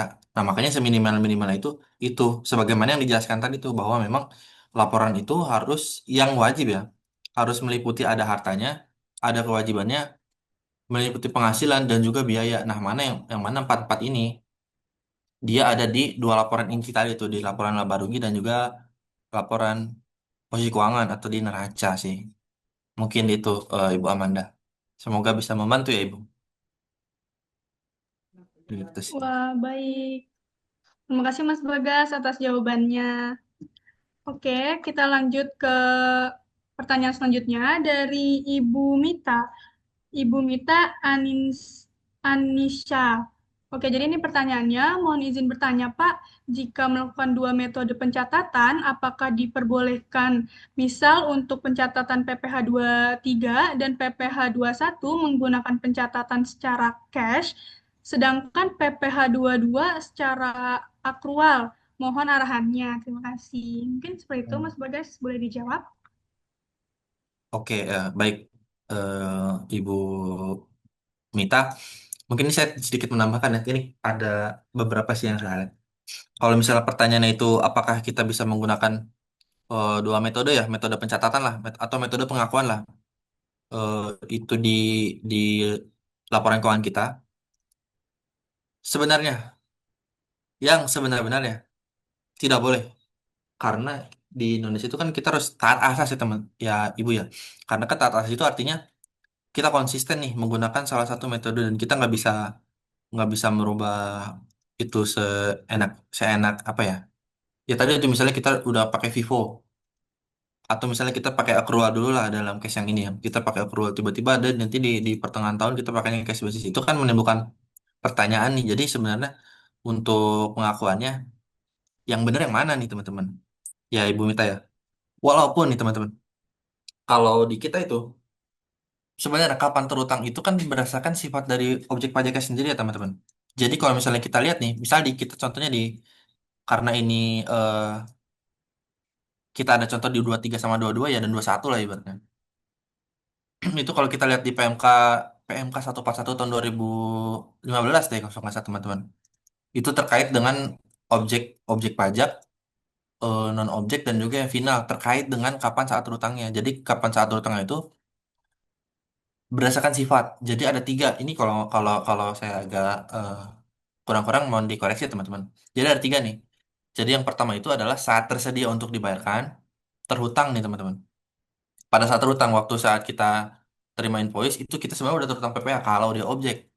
Terus yang kedua itu pada saat dibayarkan. Nah, ini kan accrual dan cash basis ini berdampingan nih. Jadi saat saat saat tersedia untuk dibayarkan, yang kedua ini saat dibayarkan, yang ketiga saat jatuh tempo. Tapi tiga ini enggak semuanya itu bisa digabung nih. Kita harus konsisten di salah satu metode. Karena teman-teman, ini salah satu nih. Ini kenapa saya tadi ada highlight di lampiran dua. Karena kalau di menurut mentor saya teman-teman, ini bahasa mentor saya sih. Kalau di orang pajak itu ngelihat laporan kita tuh gado-gado nih teman-teman. Misalnya tadi kita ada di bulan Desember itu kita ada biaya biaya jasa konsultan nih ya yang tadi misalnya yang tadi jasa konsultan tuh di bulan Desember. Sementara kita bikin laporan kita baru bayar itu eh, di bulan Agustus di tahun berikutnya. Nah, itu kan otomatis di laporan keuangan kita kan tercatatnya ada biaya jasa nih, ada biaya jasa ya teman-teman nih. Per Desember 10 juta. Mana PPh-nya nih? Karena kan orang pajak taunya, oh ini ada jasa 10 juta, berarti PPh-nya harus sekian. Sedangkan kita pakainya cash basis nih di periode ke depan. Tapi di bulan itu kita mengakui PPN-nya. Nah ini kan gimana coba teman-teman? Jadi kita udah ngakuin PPN-nya nih secara kru kan. Padahal kita belum bayar nih. Tapi kita baru bikin bukti potong di tahun sebelumnya. Nah itu kan di tahun setelahnya maksudnya, sorry. Itu kan menimbulkan pertanyaan dan orang Biskuit pun bingung gitu. Nah itu nggak bisa. Jadi kita harus tetap konsisten kalau misalnya kita mengakui PPN, ada transaksinya, itu terkait dengan PPN juga harus beserta dengan PPh 23-nya. Gitu teman-teman. Kalau PPh 21 dia spesifik sih sebenarnya. PPh satu itu memang fix waktu dia dibayarkan, nggak ngeliat akrualnya lah. Karena akrualnya kan ya akru ya gitu. Misalnya kita jajan di tanggal 10, kita utangin kan di tanggal 31 bulan sebelumnya. Kita bayarkan di bulan setelahnya. Utang gaji pada kas atau bank. Berikut dengan PPh-nya. Itu sama aja ya. Kalau PPh mah lebih spesifik ke yang dibayarkan. Karena kan sifatnya nggak ngutang dong. Kayak ya udah gitu. Kita akru ya kita bayar. Jadi kalau PPh satu tuh ada dulu peribahasa ya, peribahasa lagi. Ada kayak bahasa kata Einstein tuh. Jadi kapan-kapan kita bayar pajak itu waktu saat orangnya lagi senang. Jadi waktu saat orang terima gaji, ya kita di situ potong pajak, potong dan bayar pajaknya itu. Kata Einstein ya teman-teman. Ya gitulah. Jadi kalau misalnya pertanyaannya boleh pakai dua pencatatan sih, sebenarnya nggak boleh teman-teman. Karena ada prinsip taat asas itu sih. Sebenarnya ya, gitu sih. Jadi harus dipilih nih mana pakai yang akrual apa yang kas gitu. Itu sih. Eh, Semoga membantu ya Bu Mita. Terima kasih. Wah, baik, terima kasih Mas Bagas. Mungkin kita lanjut ke pertanyaan terakhir kali ya, dari Ibu Fitri SH. Jadi, ada berapa jenis pembukuan yang diakui oleh perpajakan di Indonesia ini? Apakah ada contohnya? Boleh, Mas Bagas? Oke, izin menjawab ya Bu Fitri. Mungkin ini pertanyaannya masih mirip yang tadi tuh. Mirip pertanyaannya siapa tadi? Bu Mita ya. Kayak terkait pembukuan diakui ya, perpajakan Indonesia ini. Apakah ada contohnya? Contohnya tadi tuh, yang berdasarkan tiga sifat tadi. Jadi kalau di Indonesia diakui itu ya tiga. Ada yang namanya si akro itu, atau yang pembebanan lah utang. Terus ada yang case basis atau yang campuran. Nah, yang campuran ini bisa kan nih sebenarnya nih, bisa bisa kru bisa case, cuman yang campuran ini mah agak abu-abu nih. Aku campuran ini sebenarnya lebih ke case basis teman-teman. Jadi kok ya ini anggaplah sama lah. Jadi sebenarnya yang kelompok ini dua ini, akru sama case basis. Terus kalau misalnya contoh ya paling tadi tuh di PMK 141 tahun 2015 itu, atau di ini ada yang baru tuh kemarin tuh PMK nomor 54 tahun 2017. Nah itu jadi jelasin tuh gimana sih sifat-sifat kapan terutangnya eh, pajak itu. Nah, itu yang diakui lah. Misalnya nih, kalau pajak itu mungkin istilah-istilah kerennya ya, mana yang terjadi dahulu itulah yang saat terutang. Nah, itu kan terutang ini kan accrue, teman-teman. Ya kan? Mana yang terjadi duluan itulah saat terutangnya. Misalnya kita sewa rumah tadi deh. Kita sewa rumah. Kita sewa rumah di Agustus nih, Agustus 2024 nih misalnya. DP nih, teman-teman. Atau misalnya kita udah bayar nih, kita udah bayar 120 juta di bulan Agustus. Tapi kita baru sewa di tahun depan nih di Januari. Nah, kapan kapan terutang pajaknya itu? Prinsipnya yang tadi tuh satu pas satu. Mana yang terlebih dahulu? Kalau misalnya udah terjadi pembayarannya dulu, dari situ tuh udah terutang pajak PPh 4 ayat 2 atas sewanya. Walaupun sewanya di eh, tahun depannya. Nah gitu. Jadi sebenarnya yang paling bagus tuh accrue teman-teman, karena semua sifat objek pajak itu rata-rata ya teman-teman. Ini saya nggak bilang semua, yang terus mau dikoreksi juga ya. Mengarah ke accrue gitu. Sifatnya ya tadi tuh ada yang pada terutang saat tersedia untuk dibayarkan, terutang saat dibayarkan nih kayak yang tadi si sewa itu, atau pada saat itu tempo. Nah, ini tiga ini sifat dan contohnya sih di situ ya teman-teman. Ya gitu sih mungkin ya. Sebenarnya ada lagi nih teman-teman. Ini kan kita bahas pembukuan ya. Ada yang namanya pencatatan juga. Pencatatan sih lebih sederhana ya. Kayak kita spesifik pembukuan sih itu sih lebih mengarah ke kru sebenarnya. Gitu. Semoga membantu Ibu Fitriani ya. Baik. Oke, baik. Terima kasih Mas Bagas atas jawabannya. Oke, baik. Mungkin itu adalah pertanyaan terakhir ya untuk sesi tanya jawab. Nah, jangan bersedih untuk pertanyaan-pertanyaan yang belum terjawab, karena nanti akan dijawab di Instagram Pajakin melalui segmen Eits Sebelum Kelar. Nanti di situ pertanyaan-pertanyaan Bapak Ibu yang belum terjawab akan kami jawab di situ. Jadi jangan lupa untuk follow Instagram Pajakin seperti itu. Baik, selanjutnya izinkan saya juga nih sekalian nyambung yang tadi, yaitu memperkenalkan platform media sosialnya Pajakin kepada Bapak Ibu. Oke. Nah, di sini tuh ada Instagramnya Pajakin. Nah, di sini tuh menampilkan konten-konten perpajakan terbaru.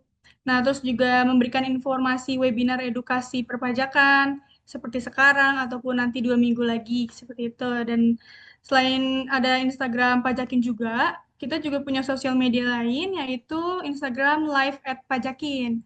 Nah, di sini tuh kita sharing-sharing konten seru, lucu, tentang keseruan kita sehari-hari nih sebagai karyawan di Office Pajakin. Gitu, jadi boleh dikepoin ya Bapak Ibu.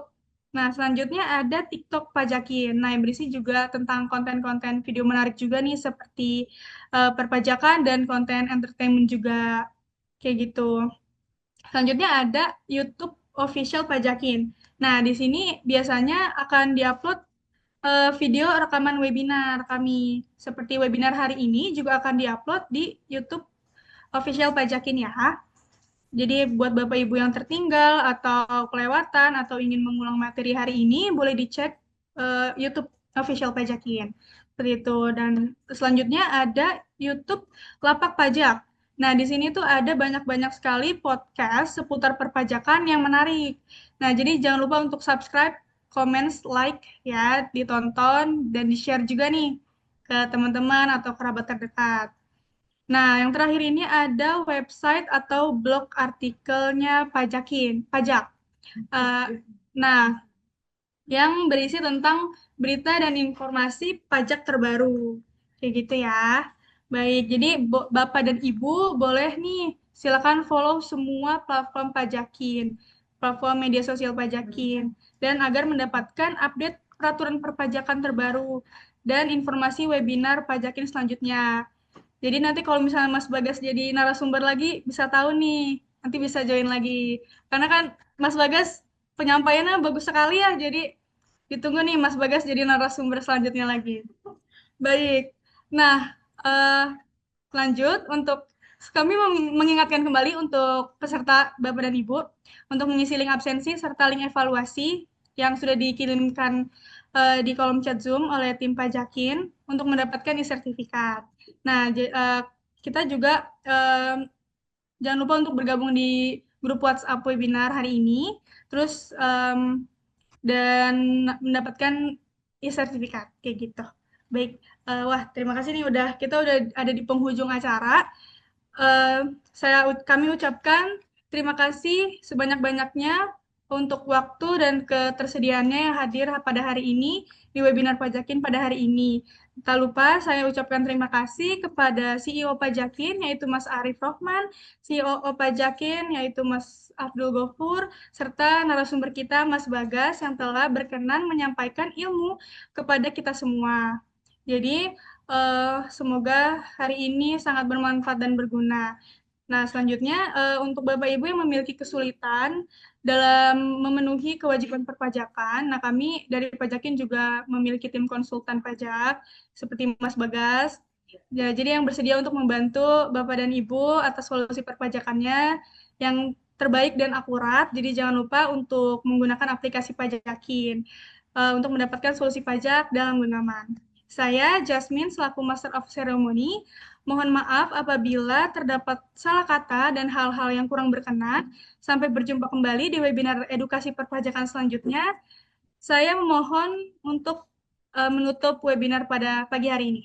Wassalamualaikum warahmatullahi wabarakatuh. Selamat siang semua, sampai jumpa di webinar Pajakin selanjutnya.